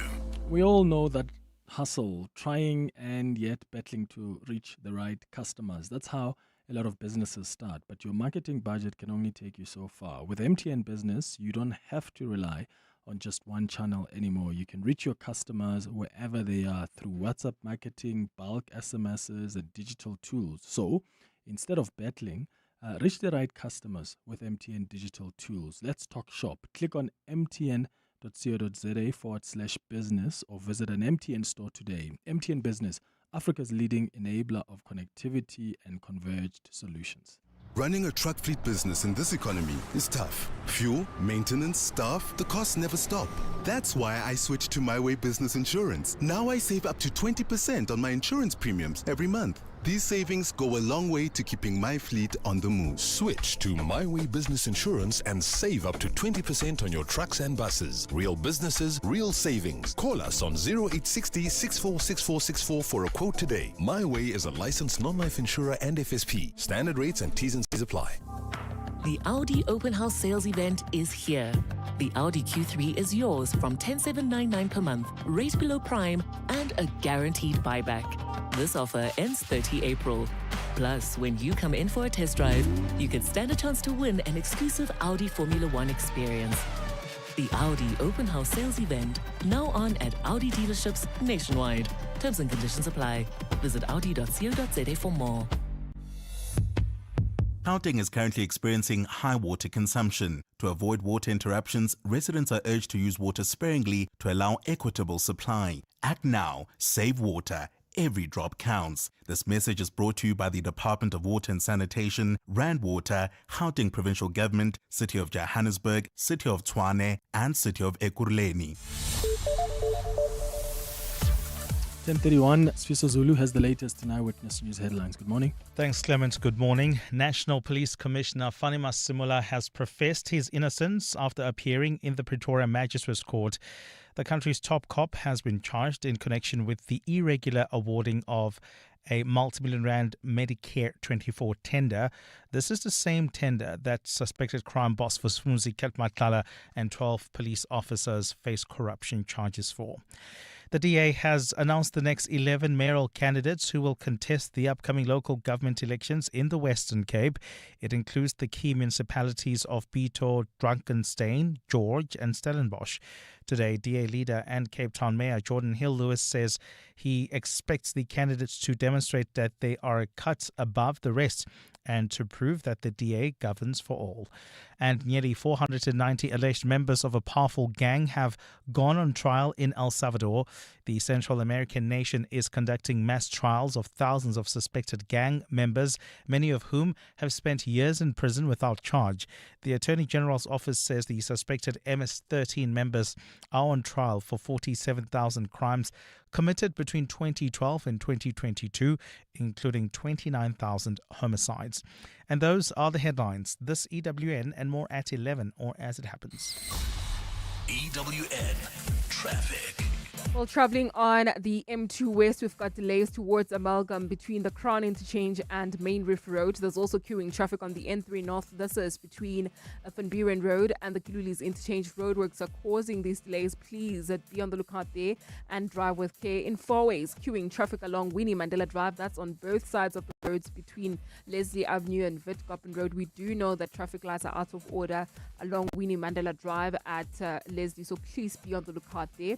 If you are traveling in four-ways, or rather in Sharon Lee, queuing traffic along Malibongwe Drive, that's as you approach President Foshe Drive. In the city of Tshwane, queuing traffic along the N1 South, right as you come out of Linwood Road. That's due to an earlier accident.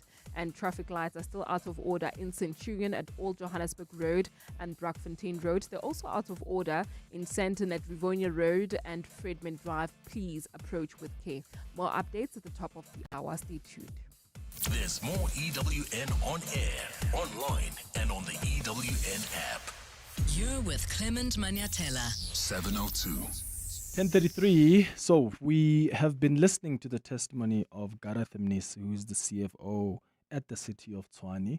And he's been asked a number of questions about just the bid adjudication committees. Earlier on, he was dealing with irregularities regarding some tenders and a number of interferences. And what's been questionable so far is that he has done nothing about the instances of tender interferences. He just stayed mum, and he has dealt with 3 different cases of possible interference, and those are the tough questions he was getting from the senior counsel, Chuckleson. So we take you back there as we continue to hear his testimony.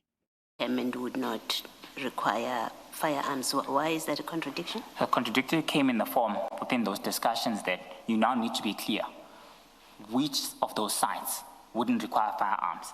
This is taken into account that you might need 100 firearms. Some companies might have 50 firearms. If that distinction is not there, it could be an area of concern.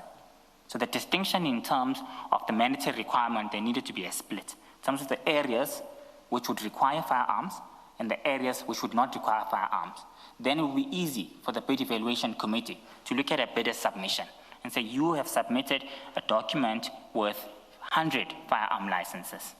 You, however, have submitted a bid with 50 firearm licenses. Yes, you've got firearm licenses, but it's not sufficient. That distinction needed to be there. No, I'm still at the contradiction. If the advertised tender informs bidders what is required, yes, it has a line somewhere which says not all areas will require armed guards, but the bid document, that same document, is very clear to all bidders, everybody who bids, that everyone who submits a bid must submit firearm licenses. What is the problem? I don't understand the problem that you're raising about that, because bidders, as a rule of fairness, fair procurement, bidders must be informed what is required of them. That bid document does inform them that you must submit firearm licenses. I don't see why you have a problem with the fact that elsewhere that document has said something to the effect that some areas won't require armed guards. I don't understand that, and that becomes another reason to cancel this tender. Well, Commissioner, I think these were discussions that were held at BAC. I did not take these decisions on my own. Presentations were made, it was assessed, it was accepted that this could be a contradiction that would affect the evaluation of this bid. A committee necessarily by definition means you are not the only one there. You are with other people. You happen to be the chairperson of this committee. You are the witness in the box right now, and you must justify as part of that committee. You must explain in a way that we understand. The issue is your committee that you chaired provided a reason, another reason for cancelling this tender.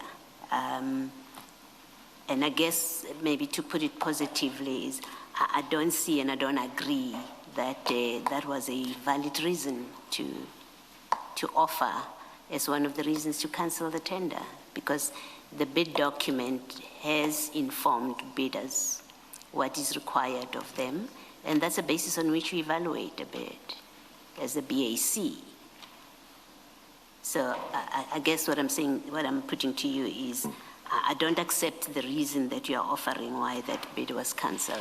At least this one reason. I don't know if you have any comment to that. Yes, please, Commissioner. At this point in time, I was convinced that this is a valid reason, that the contradiction would lead to potential litigation and open the city up to litigations. I was further convinced that it would be an additional matter to accept and to highlight as part and parcel of the myriad of other irregularities that were identified at this point in time. Thanks. But let me take it further. This is for ad hoc security services, is it not?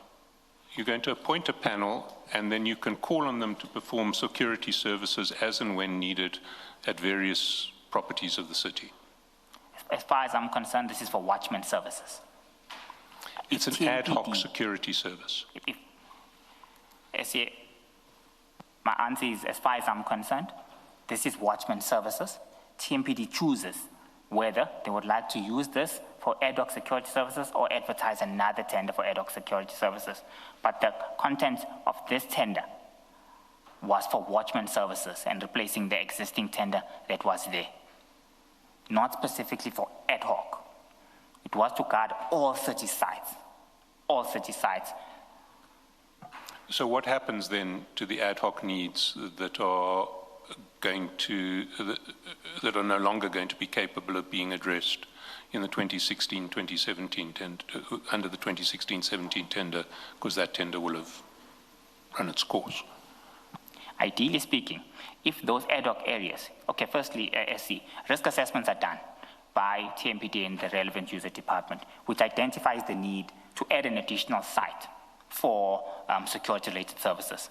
So at this point in time, risk assessments have been concluded.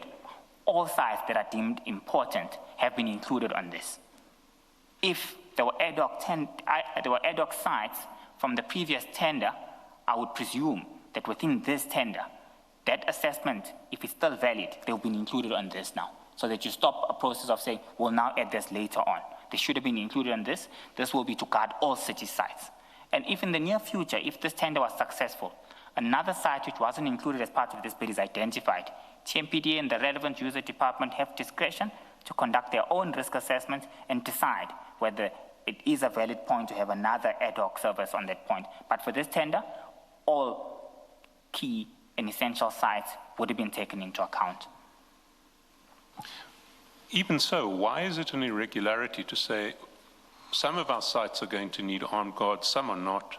We want a security company to be able to service all of our sites depending on where we place them. I see, my answer is that at the time when the report was being considered, this was a valid contradiction from mine and the BAC's perspective. And this was a valid flaw that needed to be highlighted as part and parcel of the myriad of other matters that had already been raised. Well, I want to put it to you that this is not a material irregularity at all. Certainly not one that in its own right would justify cancellation of a tender. What's your response to that? I respectfully disagree with you, SC, on the basis that when we looked at this, it was a valid contradiction. The presentations, I might not recall verbatim what the outcomes of the discussions were and what the main reason was that led us to isolating this as an additional issue. But it was of high concern, and that contradiction was raised at that point in time as a key issue that must be highlighted, which might not have received the necessary highlights from the probity team. And this, just to add, it was an additional matter.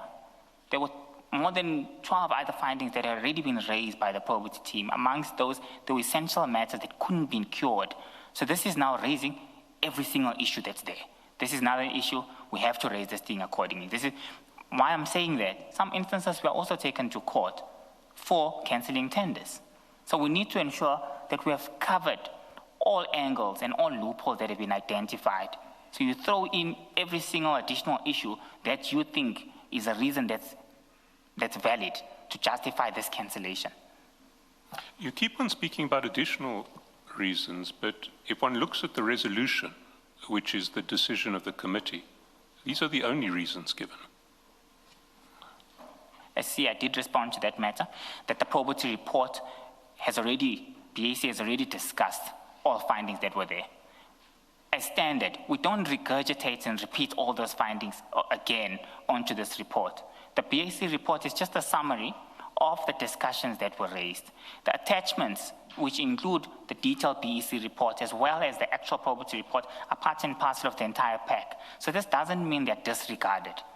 So I'm explaining it in that way, that these are additional matters. It might not be clear in terms of the writing that's there, but the context and sequence of events were raising additional matters that were not raised in the probity report. You talked about being taken to court on other cases in relation to cancellations. You must then know that when you get taken to court for an administrative act of cancelling a tender, your decision stands or falls by the reasons that are given for it. And if we look at these reasons, the only reasons that are given for it are these 3 bullet points. See, these are not the only reasons. These are additional reasons. They are reasons. I'm just trying to put a point. Sorry, Mr. Mnisi, look at the document. This records the decision of the committee. Where do you see any other reasons reflected in the document that records the decision of the committee? I respectfully disagree on that conclusion. I'm trying to explain how BAC operates and how we do... Don't disagree, just answer my question. Where in the document do you see any reference to reasons other than the 3 bullet points? With all due respect, SC, I will refer you to the probity report, which is an attachment. It's not in the document. Refer me to the decision of the committee. Where in the decision of the committee do you see a reference to any other reasons? SC, my answer to that is the reasons to that are not there. I can't refer you to a page. With respect, may I please Thank you. That's all I needed. We've had the speeches already. That's all I needed. So nowhere in the document that records the decision of the committee is there a reference to any other reason other than these 3. SC, my answer to that is yes. May I please have permission to expand?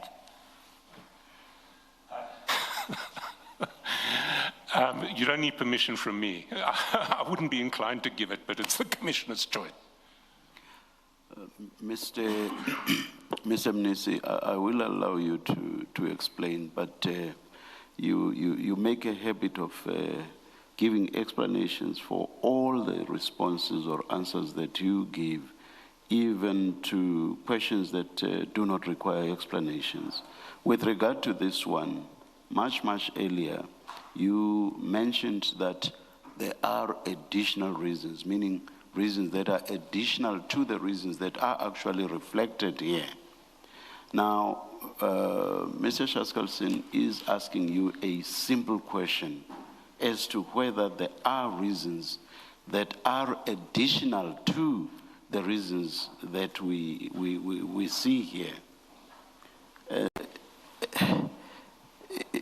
Yeah. I just find the need for an explanation in this context not understandable, but I've said I will allow you to explain. Do you want Mr. Shaskalson to repeat the question, or can you go ahead and give the explanation you want to give? Can I please go ahead, Chair? Yes, but please, Mr. Mnisi, bear in mind what I've said at the beginning of this comment, which is that try to avoid giving explanations even where they are not necessary. And quite a number of times, explanations have not been necessary at all. Don't understand this to be a gag on you and on the testimony you want to give, but we have limited time. So please do not explain what does not need to be explained. But go ahead with this explanation. Chairperson, first let me profusely apologize to you. I in no way or fashion intend on wasting the Commissioner's time at all. And I want to emphatically apologize on that. The reason for explaining is when the conclusion from the senior counsel disregards the explanation that I had given.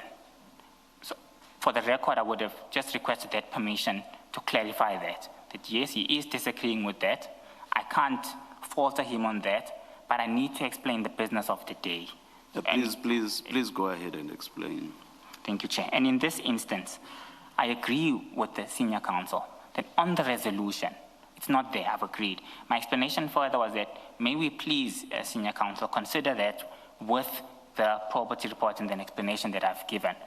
For the record, so it's clear that, yes, this is how we're resolving, however, that's how BAC operates, and that's how we do the business of counsel. And I thought it's very clear, it's very wise for me to also bring that for the Commission to understand. Do you mean this is, when you say this is how you conduct the business of the BAC, do you mean when the BAC makes resolutions, it does not include in those resolutions some of the reasons that informed the resolution?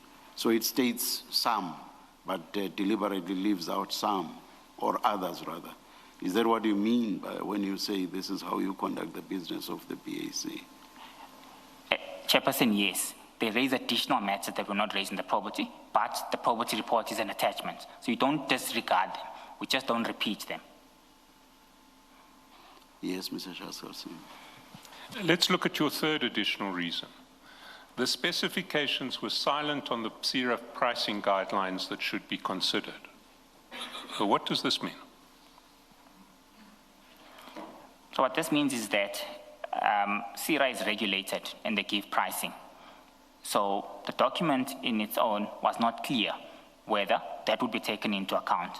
Again, this was one of the additional reasons that were just brought on board, and that's what it meant. Why is that a material irregularity? Because this is a regulated area from a pricing perspective, so we need to be clear that we're not going to follow those potential pricing that are regulated by PSERA. Sorry, you're not going to follow potential pricing that's regulated by PSERA?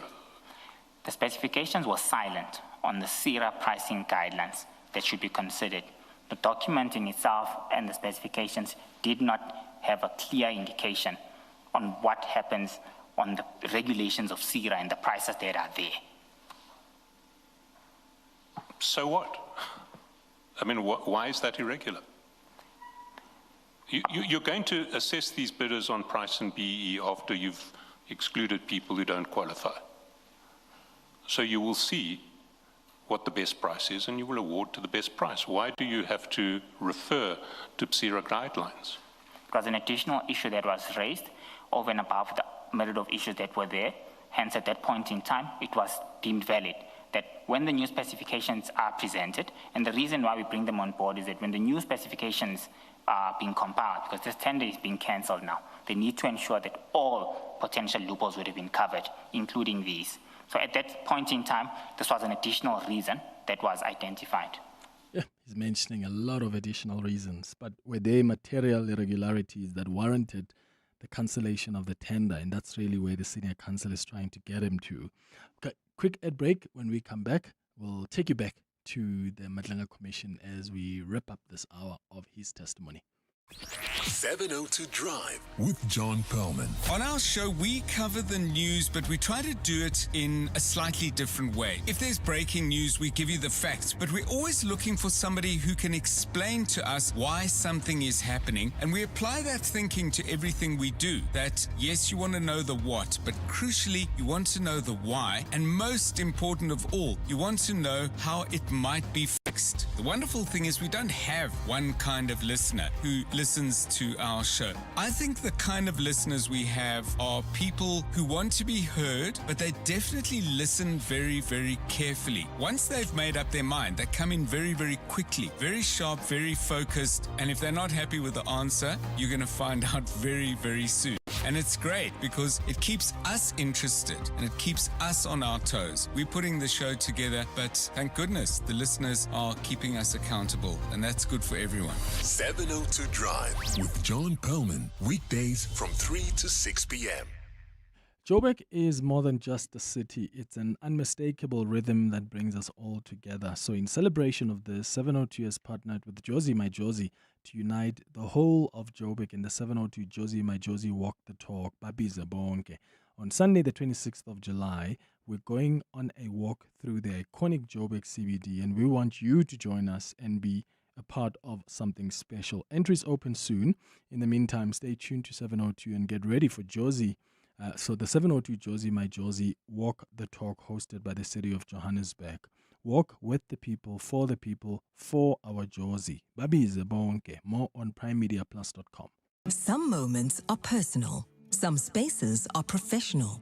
All of them deserve care. At Frond and Filigree, we create handcrafted floral experiences for life's meaningful moments and the places where they happen. From birthdays and anniversaries to hotels, offices and events, our bespoke arrangements are designed with artistry and intention. Because when flowers are done right, they elevate every moment. Visit frondandfiligree.co.za. I dedicate this song to my Bronx. We've spent so many long nights and quite a few days together, but no one has ever held me like you do. You cost me just $5.99, my barstool bro! But to me, you are priceless. This song is called You Raise Me Up. Warning, you may love everything at DecoFern with incredible deals right now on the best value furniture. Exclusive to your local DecoFern or decofurnsa.co.za. 702. The Clement Manyathela Show. Let's walk the talk. 6 minutes before 11 o'clock, we're back at the Madlanga Commission, where Gareth Mnisi, the CFO in the Tshwane municipality, continues his testimony. At BAC, it was a necessary additional matter to bring on board as a shortcoming which would lead to that. But you'll accept it's not an irregularity that would have justified cancelling the tender as an irregularity. I can't accept that, okay, because pricing is let me put the proposal to you this way. Assume you award the tender and there is a losing bidder who is dissatisfied with your decision. And that losing bidder goes to court and says, I want to have this tender reviewed and set aside. Because it doesn't, it is silent on CERA pricing guidelines. Would that losing bidder succeed? If the city's tender was silent, well, I don't know what would have happened in the proceedings, but there could be something that might be considered. Why would it go to the regularity of the bid that there was nothing said about CERA pricing guidelines in relation to the specifications in this document? Why is that an issue of regularity? Essie, with your permission, on this same document, can I request that we go to page 38? It's going to be, it might be able to answer this question that we're raising here. Page 38, GM4. Sorry, page 38? Page 38 of this bundle that we're looking at, my bundle with my annexures. Page 38 of this pack that we're currently on now.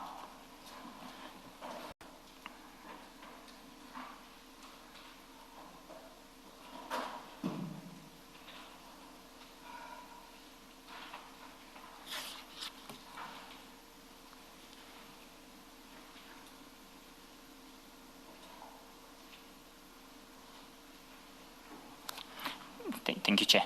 So on page 38, what I would like to bring to the attention of the Commission is resolution number 4.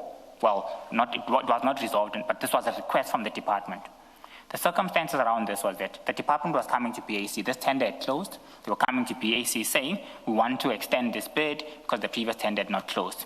Recommendation number 4 states that they also want an approval to be granted for any envisaged price escalation subject to verifiable annual cost calculation in line with the Private Security Industry Regulation Authority CERA rates that may result from the period of appointment. So we had seen instances of this nature when dealing with this tender. Raising that as an additional area of concern was to cover inconsistencies of this nature, so that it's clear from the onset that when you apply within the city of Tshwane, you apply at your rate that you are given. You will not be giving any further motivations on CERA escalations at any point in time. Well, but that's clear from the tender document. If they don't give you a right to escalate in accordance with CERA in the document, then your bid is your bid. And in this case, there was no reference to CERA guidelines. Yes.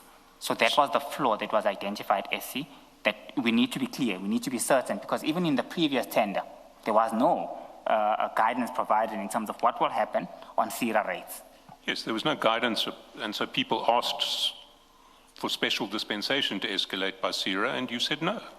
So in some instances, they take us to court. When we say no, they take us to court, and I'm aware, as we speak now, there are litigations on this matter.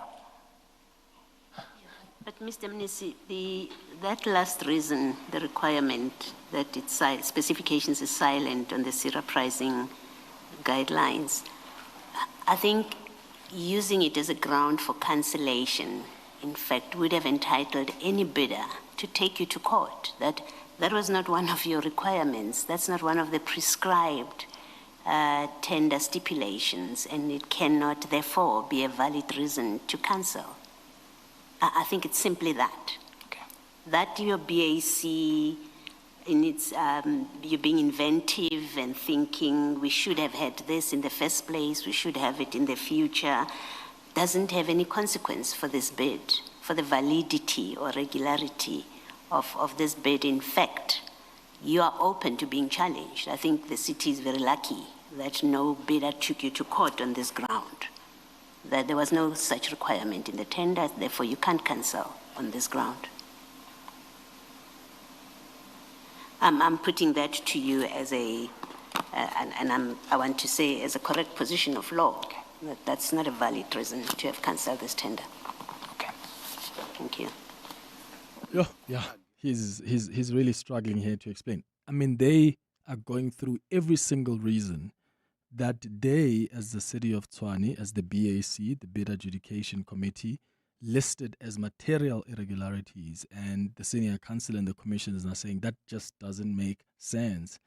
How do you disqualify someone for something that was not even stipulated in the tender, in the expectations before they even applied for the tender? There was no requirement to comply with, let's say, is it CIRA that they speak about? So it's going to be interesting to see what the real reason really is for the cancellation of the specific tender. It's a minute now before 11 o'clock. Bar Black Sheep. Have you any wool? Yes, sir. More than 3 bags full. We think beyond today, tomorrow, more. Look up, look far ahead. We may choose to leave the herd. There's greener grass where fewer care to tread. Bar Black Sheep. Proof of what we do. Better for clients for over 20 years. Courage, we hold the course for you. Bar Black Sheep. If you want more wool, it takes black sheep thinking. Camissa Asset Management. Invest different. Camissa Asset Management is a licensed FSP. We all know that hustle, trying, and yet battling to reach the right customers. That's how a lot of businesses start, right? But your marketing budget can only take you so far. With MTN Business, you don't have to rely on just one channel anymore. You can reach your customers wherever they are through WhatsApp marketing, bulk SMSs, and digital tools. So instead of battling, reach the right customers with MTN digital tools. Let's talk shop. Click on mtn.co.za/business or visit an MTN store today. MTN Business, Africa's leading enabler of connectivity and converged solutions. Whether you're a business owner in dentistry or in hospitality, switch to Outsurance Business Insurance today and you could get a massive 20% discount on your business insurance premium.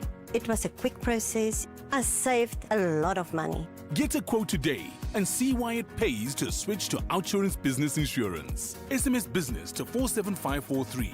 That's business to 47543. Licensed insurer and FSP. TCs and information online.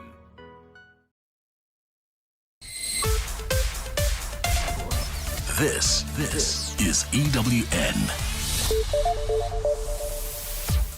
Good morning, I'm Sfiso Zulu. National Police Commissioner Fani Masamula says he's innocent and he's not involved in the irregular awarding of a tender. Masamula made a brief appearance in the Pretoria Magistrates Court this morning on charges of contravening the Public Finance Management Act. The tender was unlawfully awarded to suspected crime boss Vusmuzi Cat Matlala's Medicare 24 company. Matlala and 12 police officers are facing corruption charges in the matter.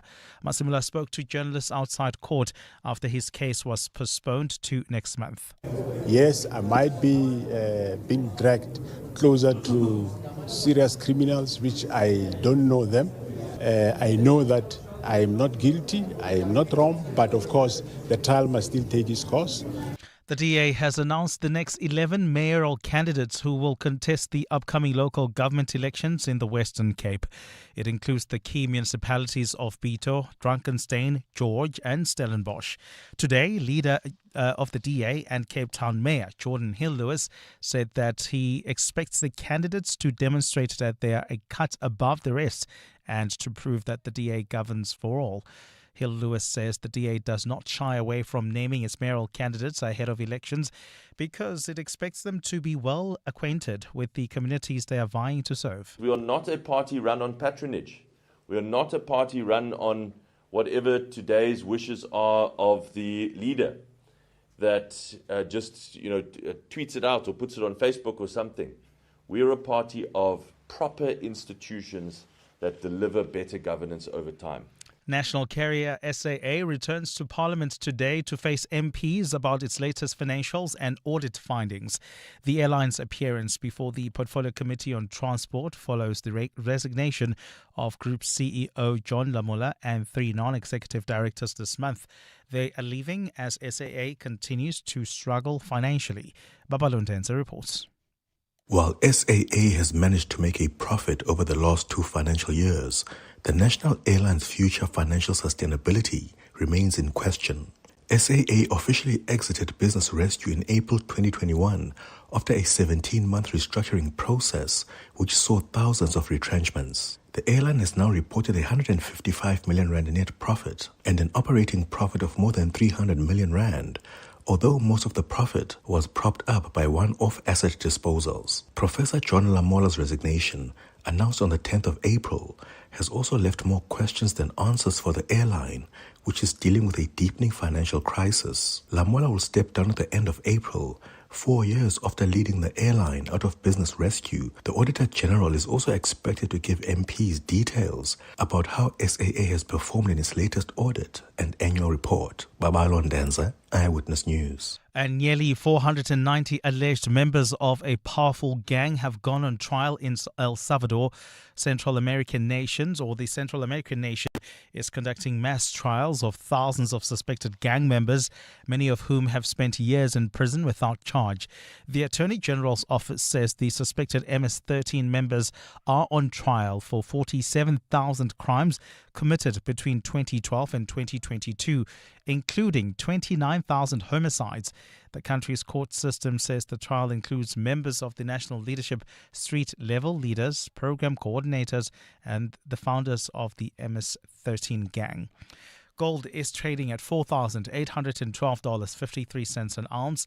The rand is at 16.37 to the dollar, 22.13 to the pound, 19.28 to the euro. Brent crude oil is at $94.81 a barrel. And in the traffic, we've got delays on the M2 West. That's between the Crown Interchange and Main Reef Road. There's also slow-moving traffic reported on the N3 North approaching Marlborough Drive. That's due to roadworks in the Alexandra area. Please be on the lookout there. A cloudy day in store for Gauteng with scattered showers and thunder showers expected. The temperatures will peak at highs between 23 and 24 degrees. The top story in EWN this hour. National Police Commissioner Manamela says he's innocent and he's not involved in the irregular awarding of a tender. EWN, in touch, in tune and independent. For the latest, visit ewn.co.za or download the EWN app. You're with Clement Manyathela on 702.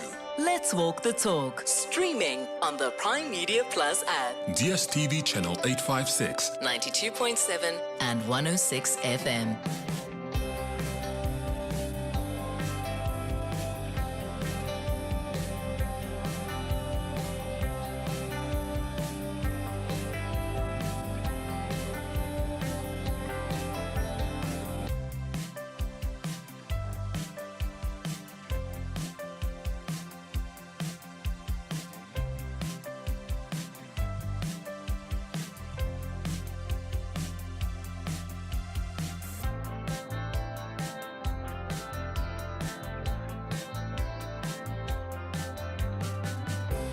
Seven minutes after 11 o'clock. Dumelang, welcome. This is the third and final hour of the Clement Manyathela Show, and it's time for our World of Work feature. 702. World of Work. So, on our World of Work feature today, we are talking about employees who do the bare minimum in the workplace. You know them. You are probably one of them. You probably manage some of them. We all know at least one person like this, right? That one person who does just a hair less than required, who groans at the smallest request. Yes, they show up, they log on, they do exactly what the job description says, not anything more. They don't volunteer for projects, they dodge extra meetings, they leave on the dot every single day. So they meet that bare minimum expectation, right? And I would like to know how you, as a manager, navigate a space like that. The idea of bare minimum colleagues has become a growing talking point in workplaces globally, in fact, right? These employees who do exactly what is required of them, not more, not less. Some see this actually as disengagement or lack of work ethic, while others argue that it's all about setting healthy boundaries and avoiding burnout. But where should the line then be drawn between doing your job and going the extra mile? And how should employees respond? So we've got an expert here that's going to help us understand this much better. So, is doing the bare minimum a reasonable act of self-preservation in an era of burnout and stagnant wages, do you think? Or do you think it's quietly eroding the teams around you? And who should take responsibility to fix it? Let me know your thoughts on 011-883-0702. WhatsApp's on 072-702-1702. Kriye Martinison is a recruitment, HR, and talent specialist who will guide us through this conversation. Kriye, thank you so much for making time for us. Good morning. Morning, Clement. Thank you. When we talk about a bare minimum colleague, what do we actually mean? Yeah, Clement, so thanks. So I think you touched on it, but it literally, when we refer to this, it's usually people who do only what's strictly required in their job description, literally nothing more. So they meet the baseline expectations, but don't stretch beyond that. So it could look anything like completing the assigned tasks, but there's no kind of initiative. There's no bit extra, avoiding extra responsibilities or stretch projects, sticking rigidly to working hours, even when there are projects. So there's like no flexibility. So yeah, those kind of things. Is this the same as quiet quitting, or is there a difference? So I would say quiet quitting is more of a deliberate mindset or response, So the person still may be competent in quiet quitting, but it's more, they've kind of just stopped overextending themselves. They've made a deliberate mindset or response to kind of, not perform, So it's definitely more deliberate behavior.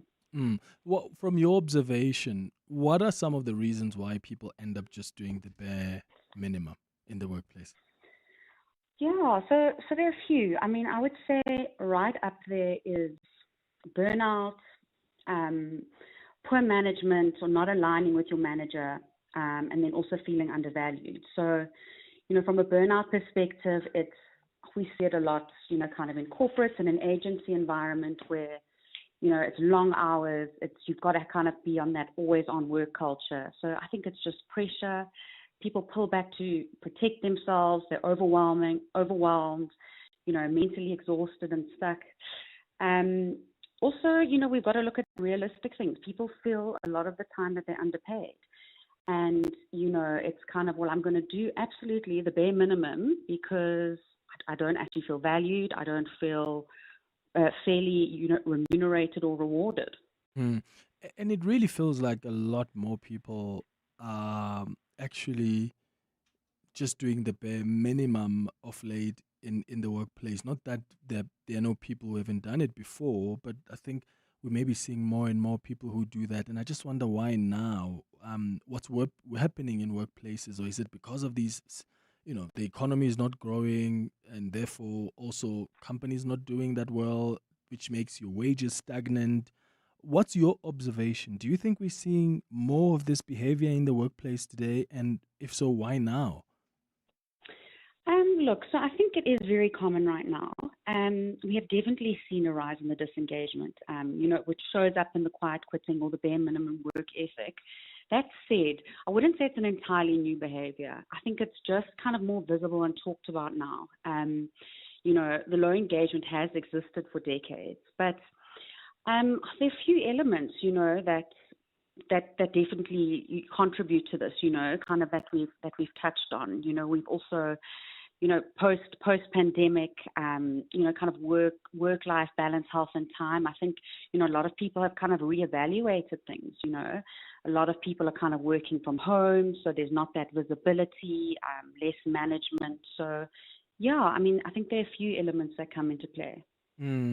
So, and what is it then that employers and managers can do? Because who takes responsibility here? Because it's almost like there are explanations for why people will do the bare minimum. But what happens if someone works in a place where they are, in fact, are valued, where they are paid well, where they actually get to be recognized, and yet they still somehow do the bare minimum? So what I'm trying to figure out whose responsibility is it then to fix it, and how do employers deal with colleagues who show and they do the bare minimum? Do you sit down and talk to them? Do you find other ways? Yes. Look, so it is always a tricky one, but I'd say, a manager definitely needs to kind of approach it with kind of more like curiosity, not accusing, not accusation, and kind of have that one-on-one. Just say, kind of scripts like, I can see you're only doing the bare minimum. What's going on? I see you sticking closely only to assigned tasks, but you're not taking on much beyond that. I want to just understand how you're experiencing your workload role right now. So kind of approach with that, and then obviously see what the feedback is, and then kind of reset and reaffirm specific like expectations and examples, like be more explicit about what a good job looks like, if this person is whatever in finance or whether it's psychology, and where this is kind of where I would expect initiative. This is where you can take ownership, in this role. It's not just delivery, but it's also like proactive problem solving and flagging improvements, so all that kind of like just consulting and advising. Wait for their feedback, and once you have their feedback, then from there you can decide whether it is time to do some performance management or next step kind of performance management and warning letters if you genuinely see that the attitude and the effort isn't there. Okay, are there certain industries though, or even specific age groups that are likely to show this behavior? So I would say in terms of industries, so I would say maybe kind of like your retail industries, with kind of long hours, a lot of like customer focus roles, dealing with customers, and then we see it a lot in corporates. I think because there's so many people in corporates, I often find some of my candidates feel so frustrated because it's kind of these bigger environments. They don't feel like they really have a role to play in the small, like nuanced decisions. They don't feel like they're allowed to exercise any creativity and that sort of thing. So I often find people can feel sort of stifled in a corporate environment as well. And then to your second part of the question, we see it a lot in kind of now, kind of the Gen Zs and stuff that are not scared to kind of push back and be like, like work-life balance is important. Yeah. And they're not scared to not go the extra mile and be like, so that's actually quite interesting. They won't stretch themselves if you're not also as an employer going to stretch your pockets to appreciate them the way they think they should be appreciated. All right, let's take some calls now on 011-883-0702. Your WhatsApp's on 072-7021-702. Are you one of those people who do the bare minimum? at work? Are you an employer? Are you a manager that oversees some people who do the bare minimum? How do you navigate that? And if you are the one that does the bare minimum, what's the reason for that? Lebo, you are calling us from Johannesburg. Good morning. Hi, Clement. Hi. Hi, man. How you doing? Good on yourself, Clement. Sharp, man. How do you deal with this? Yeah, I mean, this topic hits home. I'm an employer. And I mean, I've struggled with this issue for quite some time. You find employees that, don't even do the bare minimum. They actually do below bare minimum. And, you would inquire and you try different strategies. I mean, I've even went to the extent of, doing detailed procedures or detailed tasks to say, I mean, when you clean this thing, you must clean it even this way, to try and show them this is the level at which you must be performing. But I've also realized that, you need to bring your employees along. You need to make them commit to, the bigger picture. For instance, you need to tell them, I mean, if we don't do it this way, these are the implications.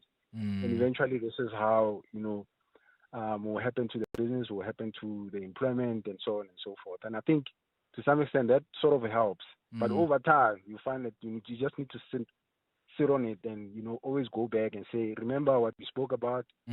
Let's go back. These are the implications. This is how we must, try and handle certain things. But I mean, I have to be honest. I mean, I've spoken to other employers and business owners. I mean, this is the biggest struggle. Yeah. What if they say to you, Lebo, as an employer, that, but you're not paying me enough to go the extra mile. You are paying me the bare minimum.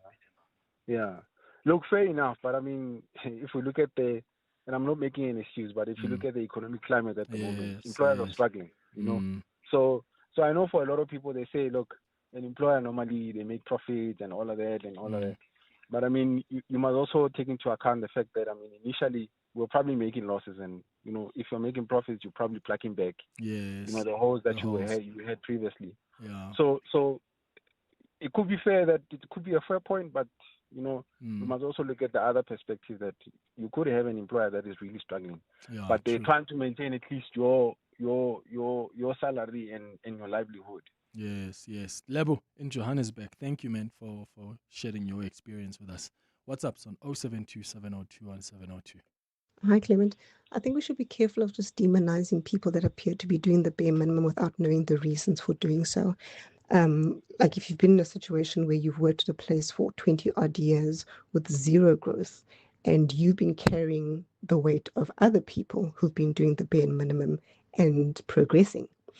I also find that a lot of the time, the people that appear to be doing the bare minimum are doing so because they've tried to address issues with management, and management has either fobbed them off, or they keep saying they're going to do something about it and end up not. So I don't blame people for checking out and just doing the very least that they need to do. This is T. Yeah, thank you, Sidi. Agree. I mean, that's a fair point, right? Imagine working for 20 years for a specific company, zero growth, and here you are. You are expected to go the extra mile. So sometimes I guess what this listener is saying is sometimes there is a valid reason.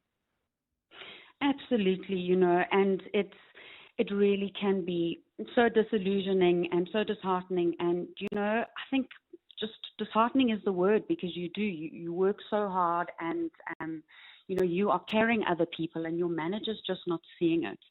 I think this happens a lot. And it really is just about your manager also tapping in. Your caller that called in just now, there are always two sides to the story. So, I mean, he's got to make sure that his employees deliver, and just as much as, you've also got to be accountable. So it's kind of that one-on-one communication. I think the employees need to understand their KPIs. They need to understand, what they need to deliver on. And then also from the other side. Hi, Clement. I think this is a great topic. Look, I think there's a few factors that determine a person's performance, whether it's bare minimum or above. And my way of mitigating that is by creating a culture within, whether it's office, on-site, factory-based, the culture of the company is to do what is needed or more with a good reward system in place. Should that not be met by somebody delivering bare minimum, typically would be either to apply pressure to them to see if they are willing to do more. Alternatively, is that it's not the right fit for them. Yes, and Kriya, I mean the reward system. If you put that in place, is that something that's helpful? Because I mean we're human beings. We do want to get incentivized for the extra work that we put in. If I'm going the extra mile, I do want my boss to recognize that, and it would be great to get an incentive for it so that I continue to do so. So a reward system, does that work? Absolutely, Clement. And, us as humans, we love recognition and just being acknowledged, So things like recognition and growth opportunity and fair pay is huge, huge, huge. It's critical. I would say those are like the top three drivers, being seen, for all the extra work you do and making, just feeling like you're worth it is absolutely huge. And knowing what your growth opportunities are, and what comes with this, if your remuneration is going to kind of increase. No, it's absolutely huge. So kind of your incentives and recognition is massive. This is Busi here from Vereeniging. Bare minimum. I come in, I sign in, I do my job. 3:30, I have to log off. What more do I have to do? Especially if there are no prospects of a salary adjustment or promotion. What more am I expected to do? I do my job to the tooth, and then every follow-up is done. Everything is done accordingly. What more is expected from me? Hi, bo. Hi, this is Anonymous from Centurion. It's a very interesting topic because I think, I've seen it that you get employees that want to do the bare minimum, but the issue that I have is often those same employees would expect to receive like a 13th check or a bonus at the end of the year.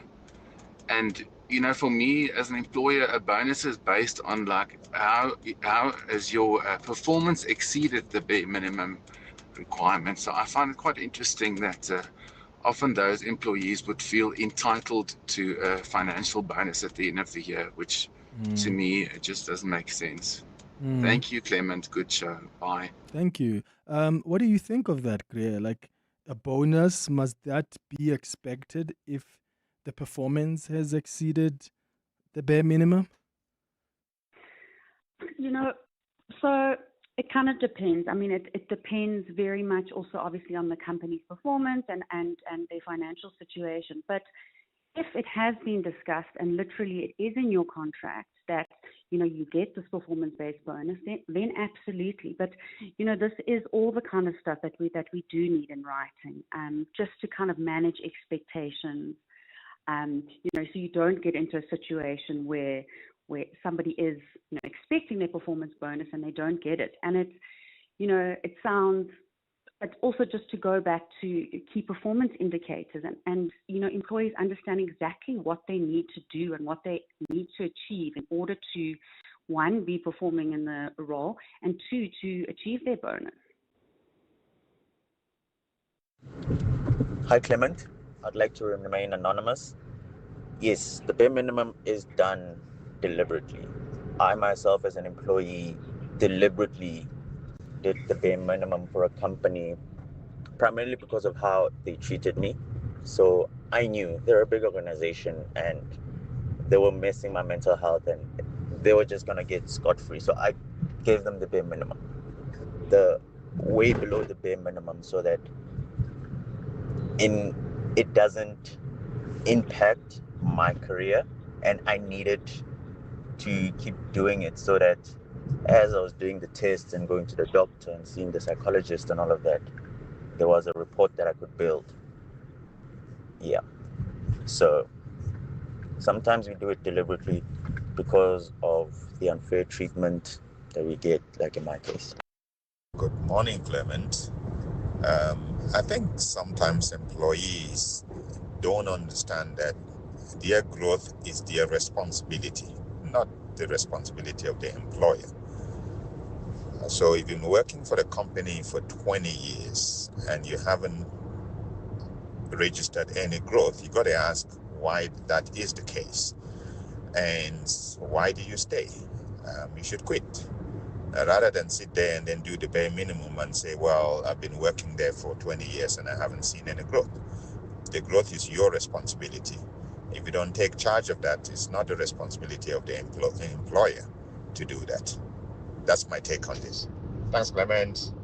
Thank you for your take. But to be fair, Grier, there are some people who really try their level best to be recognized. They do so much and nothing happens, and that's when they retreat to the bare minimum. So I hear what the listener is saying in that the responsibility is yours, and if you're not growing, then maybe the option you have is to leave the organization. But in this tough employment environment, I mean, the labor market is not absorbing as many people as we would like it to. So who's going to take the risk of leaving work because, oh, I'm not really growing here? Some people are holding on because they have to pay school fees. They need to pay the bond. There's nothing else that's come up, eh? Absolutely, and it's just, I get sad when I hear people in that kind of position, because by that time the kind of resentment is there. They are so unmotivated. But yeah, I mean, they can't just leave, and the grass isn't always green, and often it's hard getting a job in this economy at the moment. So I think it's really trying to nip it in the bud early. When you feel you aren't getting that recognition, you just kind of have to hope that your manager is, kind of in tune, and, make that meeting with him, have that one-on-one, talk about kind of the workload, how you doing everything, and have your facts, present your facts, write everything down, show the deliverables that where you've achieved and where you've gone over and above, and just try and nip it in the bud before it gets to the point that you're just not looking forward to going into work. Yeah. Clement, good morning. I would like to remain anonymous on your topic of bare minimum. I am an employee that does the bare minimum, and this is because other people who are in more senior positions don't actually get to even do the bare minimum. I don't know what they do. It's not even the bare minimum. They do so less that it is so annoying, and there is no, can I say, consequence management. I have a colleague that is sitting at a very high position and really drops the ball so much that everybody sees it and is aware of it, but there isn't any steps taken to correct that behavior. So as such, I also, I'm doing the bare minimum. I'm not bending my back backwards, for the company. And and that's the culture. That's what we do. And it's really not good. It's really not good.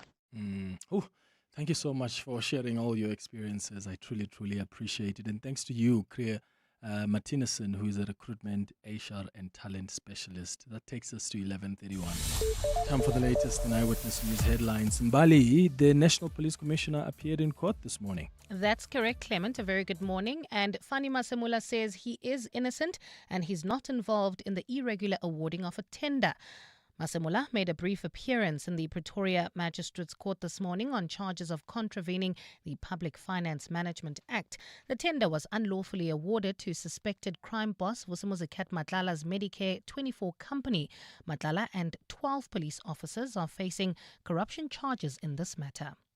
Tswane's suspended Chief Financial Officer Gareth Mnisi has been questioned at the Malanga Commission today about not acting to stop apparent tender fraud in the municipality. In December 2024, the municipality advertised a tender for security companies to guard some of its critical infrastructure. During the audit of the tender, it was established that members of the Bid Evaluation Committee made the unusual decision of filing their recommendation on the tender a day before scoring the bidders. And the Western Cape has gone a month without any new cases of foot and mouth disease as vaccination efforts continue to intensify. The provincial government says the last confirmed case in the Garden Route district was recorded on the 28th of February. Well, those are the headlines. This EWN and more at midday or as it happens. EWN Traffic. Traveling in Midrand, we've got delays on the N1 North. That's as you approach New Road. That's due to an accident. Please be on the lookout there. There's also queuing traffic reported on the M2 West between the Crown Interchange and Main Reef Road. That's due to delays at this time of the morning, really. And then if you're traveling in Bedfordview, queuing traffic on the R24 East coming out of the Gilulis Interchange. That's due to roadworks there. More traffic updates coming up at the top of the hour. Stay tuned. There's more EWN on air, online, and on the EWN app. The Aubrey Masangu Show on 702. I cover on my show issues of advisory, whether it is legal matters, whether it is financial matters. I cover day-to-day issues as far as current affairs are concerned. I cover the politics of the day and how we as South Africans are interpreting them. My listener is a curious 702 lander. They want to know what are the backstories, the stories behind what we are hearing on the airwaves. They want to understand what drives the different issues that have us talking. What I love about the 702 family and 702 Land is the fact that we have 702 landers who are responsive, who are present, who care about their communities and who want to know how they can be a part of the process of making our areas better, but also our country better. And that for me is a great privilege. I am totally indebted to the providence out there to be talking to these people on a daily basis. The Aubrey Masangu Show, weekdays from 8 to midnight.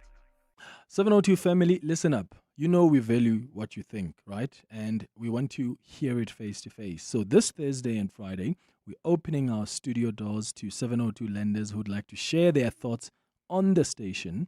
Your feedback, your ideas, it all matters to us. So everyone who comes through will get a full studio tour. You'll see where the magic actually happens. And if you would like to join us, very easy. Just send us an email on contact@702.co.za. Switching was so quick and easy. I'm happy with the premium that I'm paying now. Outsurance business insurance clients know that it pays to switch. And did you know you could get a guaranteed premium for 12 months even if you claim?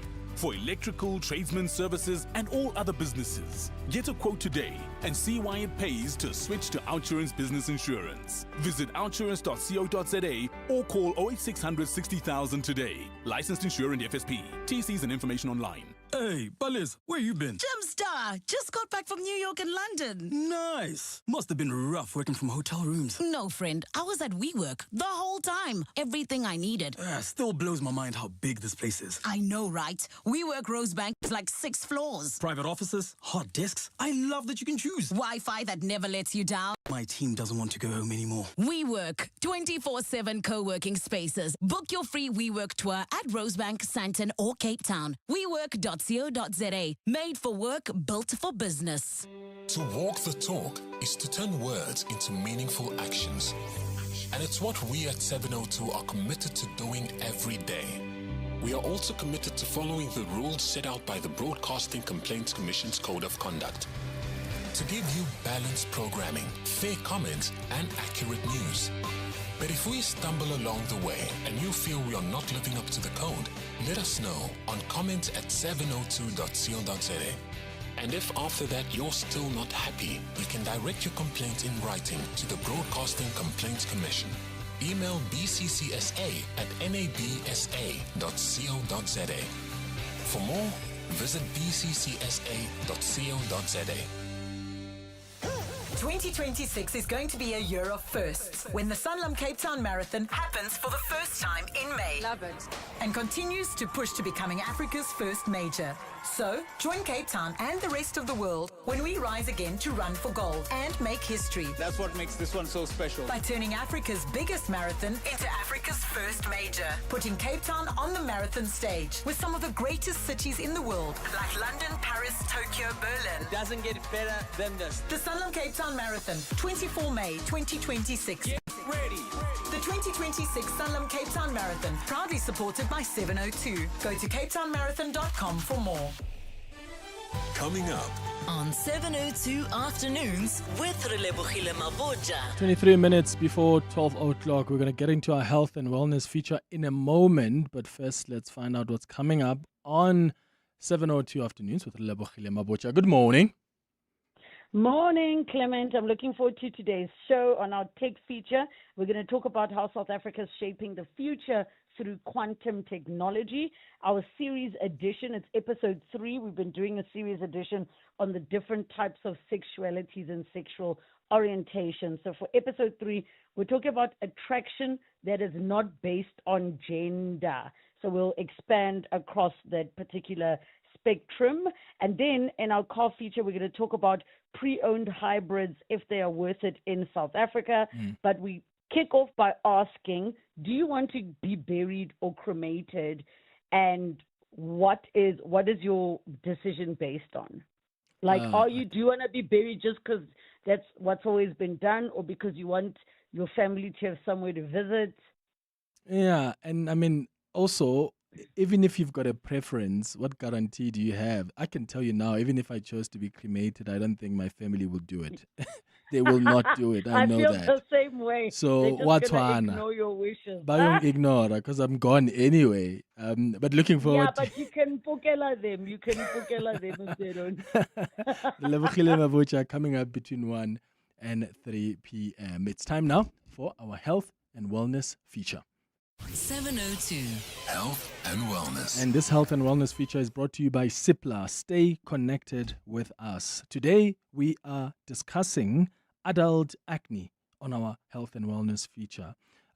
We often dismiss it as something that we leave behind in our teenage years, right? But for many adults, that's far from the reality. More and more people are dealing with persistent breakouts well into their 20s, 30s, even in their 40s, and it can be both confusing and frustrating, right? Unlike teenage acne, adult acne often shows up differently. It tends to linger longer, and it can really be more difficult to treat. So we have invited Dr.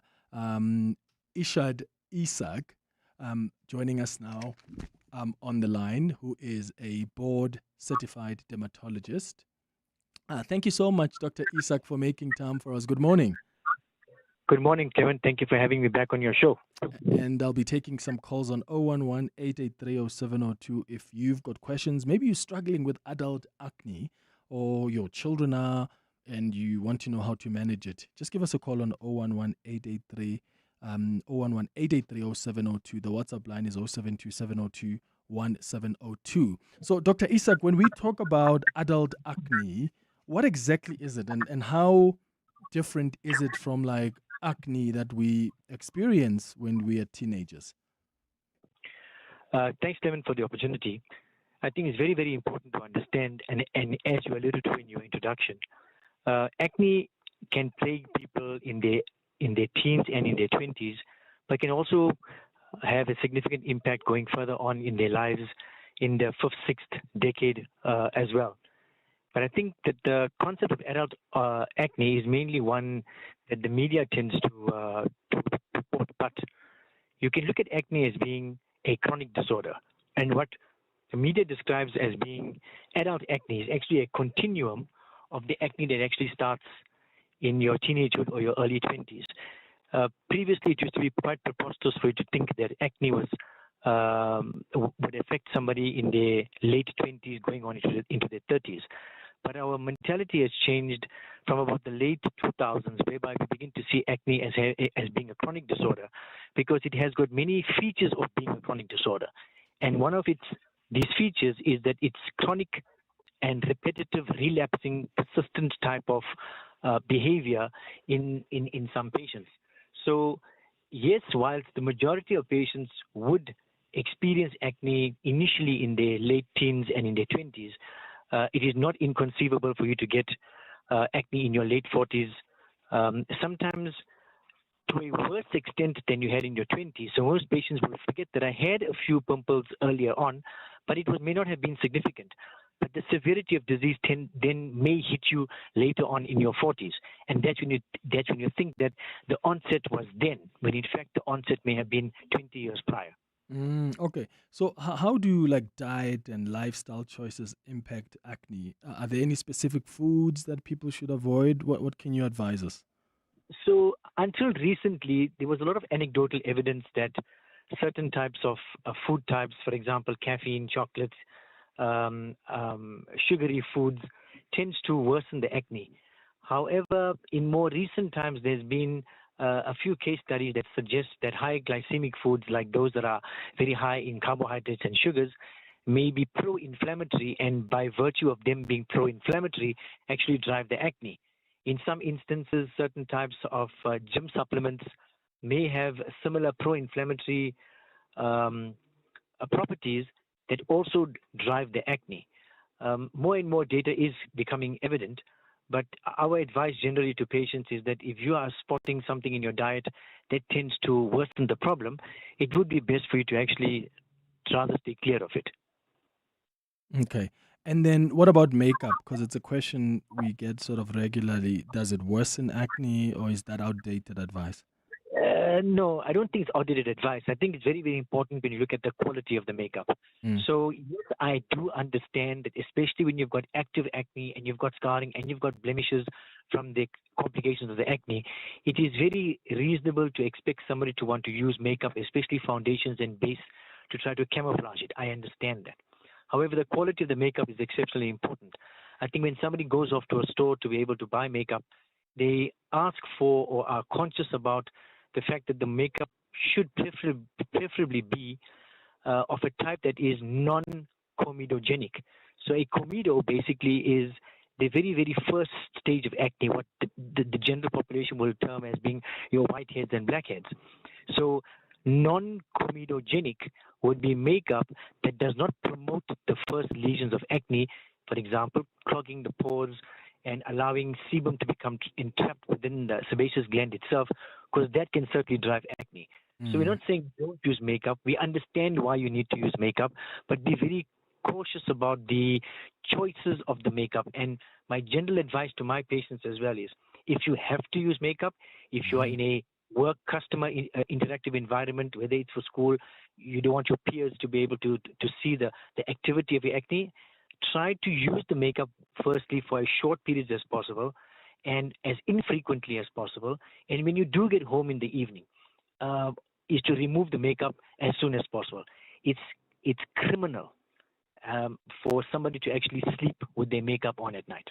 Oh dear. And I mean, the sheets. I feel sorry for those sheets, because I mean, if you're sleeping with makeup, that's gonna just make a mess as well. Not only on your face, but on your sheets as well.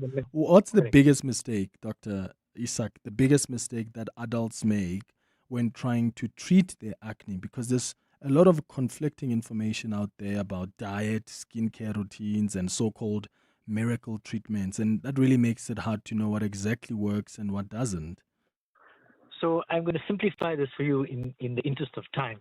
I think the biggest mistake that most people are making at the moment is listening to people who are unqualified to be able to provide skincare advice.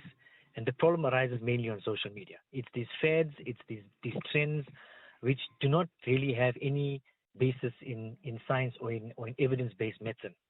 So that's the first thing. Always look at what are the credentials of the poster or the profile you're actually following, who is actually giving you advice. That's the first thing.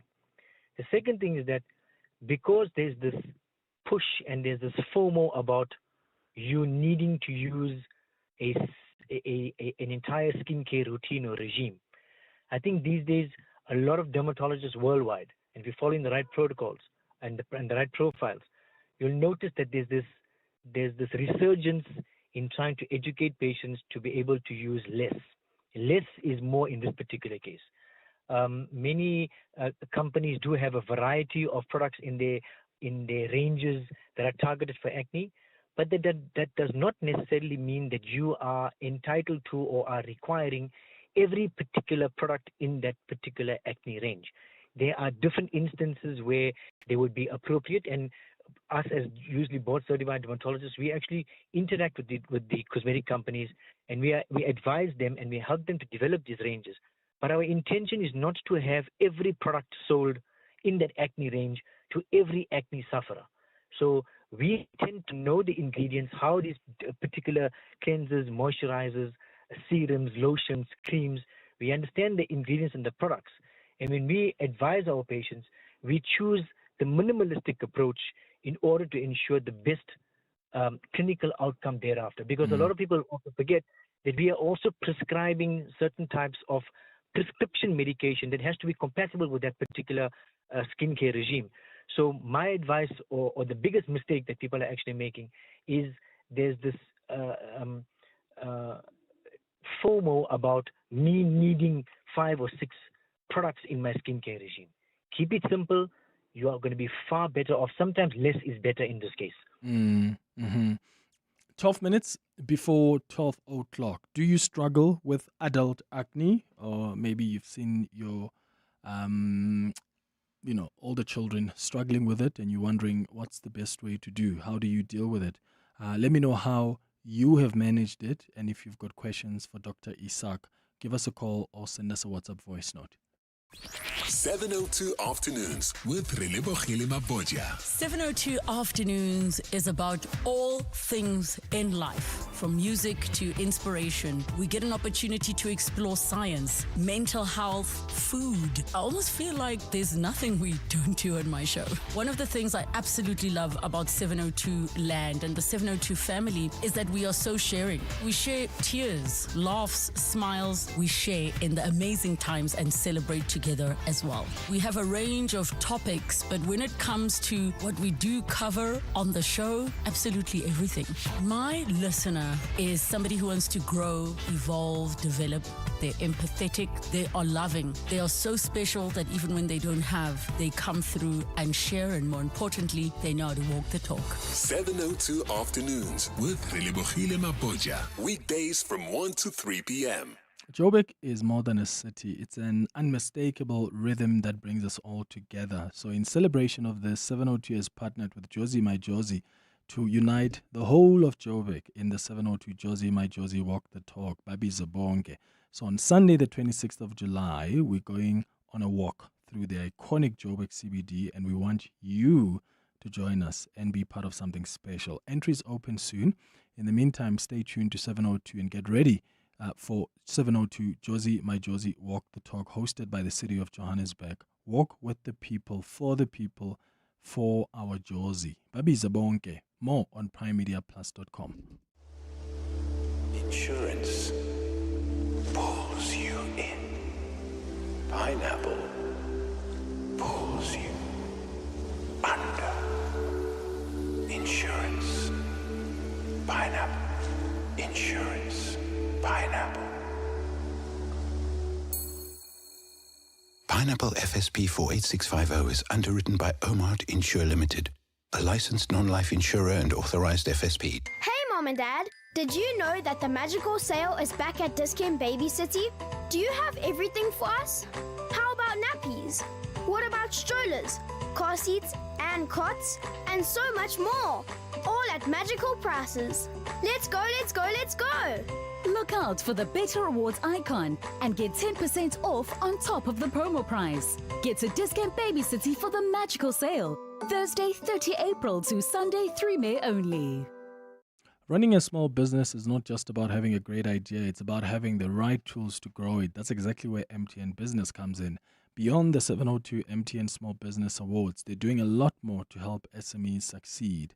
Tomorrow, on the afternoon drive with John Pellman, we'll be in conversation with MTN Business, unpacking how their integrated digital services and cloud solutions help SMEs simplify operations and drive real progress. Tune in and find out how they can help take your business further too. MTN Business, let's talk shop on 702. 702. Health and wellness. 9 minutes before 12 o'clock, we're talking about adult acne on our health and wellness feature this morning. I want to go to some of your WhatsApps that have come through on 072 702 1702. I've got texts here as well. I'll get to them in a moment, but let's start here. Good morning, Clement. This is Selma from Roodepoort. My son suffered with a lot of acne. And even when he was at university, and what happened was I took him to the doctor and he said, well, there is something called Accutane. And it is actually, the ingredient is isotretinoin. And what it does have in it is a huge amount of vitamin A. And that medication that you had to drink actually cured it. The only problem is it can cause birth defects. Therefore, when you buy the stuff, you have to sign a declaration that you promise that you will not become pregnant if you're a woman or cause a pregnancy if you're a man, because the child might have birth defects. Thanks for a lovely show. Bye. Oh, thank you, Salma. Dr. Isak, is that the answer? Is that Accutane that she mentioned? So Accutane's active ingredient is actually isotretinoin. And Accutane is one of the trade names. In South Africa, we have a whole host of companies that actually manufacture isotretinoin under different trade names. But essentially, the active ingredient is isotretinoin. There are many truths in what the caller has just basically pointed out. Yes, it's probably one of the most potent drugs that is still currently on the market. In fact, isotretinoin was FDA approved in around 1981. So we have ourselves almost about a 45 or 46 year track record of what the drug can and what the drug cannot do. And how we used to use Accutane from the time that I first started doing dermatology more than 20 years ago, and how we are using isotretinoin now. There are different protocols in which we actually use the drug. So parents who may have used the drug a long time ago, it's different how we are going to be administering the drug to their children. But yes, isotretinoin is one of the most potent drugs available. It is a vitamin A analog or derivative, as the caller mentioned. Regarding the birth defects issue, that is absolutely true. The drug does cross the placenta and can give rise to certain types of birth defects in a female patient. However, the washout period for the drug across most manufacturers is about 4 to 6 weeks. So, contrary to popular belief, the drug doesn't linger around in the bloodstream or in the tissues for long enough to be able to cause any major long-term side effects. So, if patients can avoid a pregnancy and in most cases, I tell my patients 2 months after the last dose, you should be fairly safe. That's in female patients. And with regards to male patients, you can actually father a normal child whilst on the drug if the partner is not taking isotretinoin.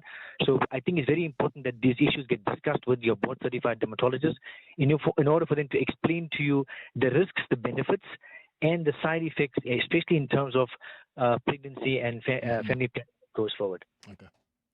Hi, this is B, 47-year-old in perimenopause and having hormonal breakouts, particularly on the cheeks and on the chin.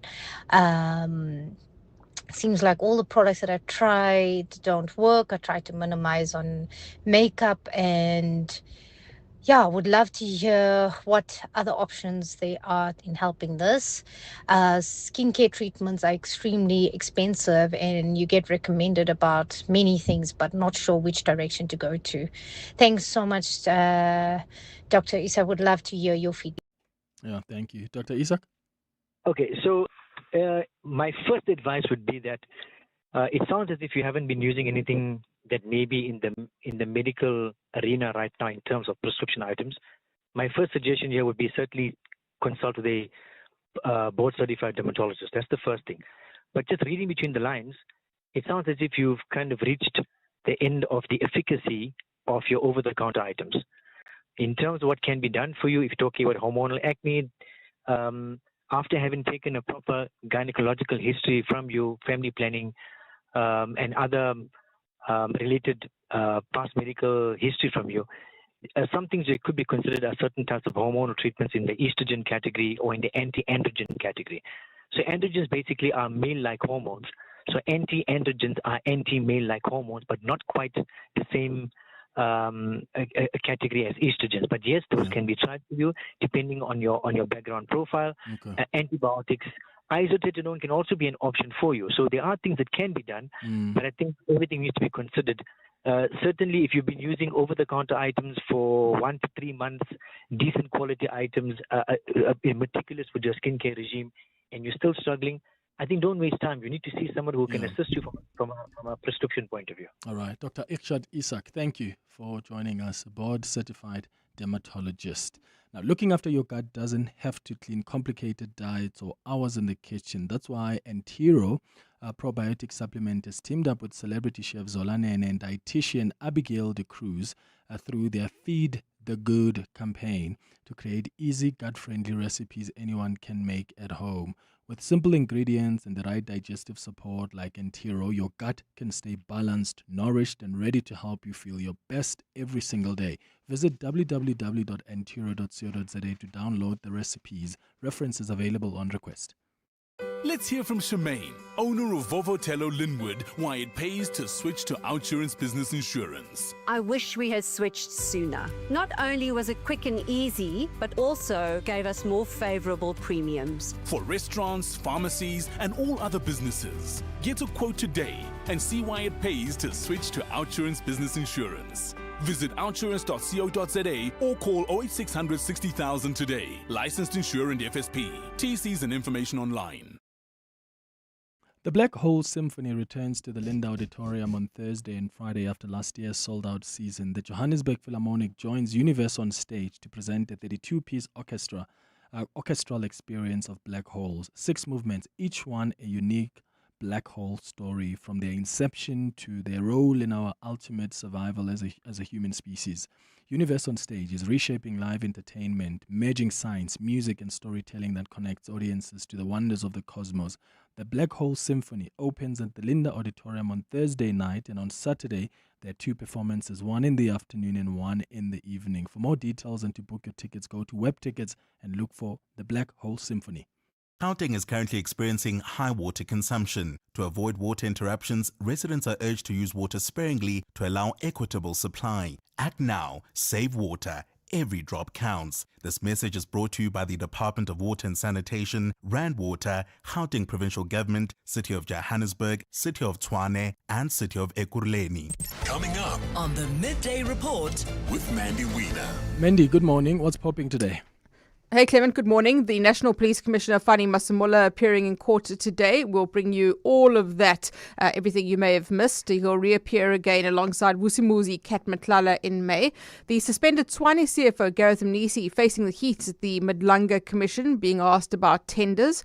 The ANC will speak to us on its readiness for the local government elections. This is as the DA has announced its mayoral candidates in the Western Cape, and we'll speak to Jordan Hill-Lewis about that. All right, that's what's coming up next on the Midday Report with Mandy Wiener. Thanks for listening to the Tuesday edition of the Clement Manyathela Show. Let's chat again tomorrow, shall we? Between 9 and 12. Have a beautiful day, friends. Bye-bye. This is EWN. Good afternoon. I'm Bali Dlamini. National Police Commissioner Fani Masemola says he is innocent and he is not involved in the irregular awarding of a tender. Masemola made a brief appearance in the Pretoria Magistrates Court today on charges of contravening the Public Finance Management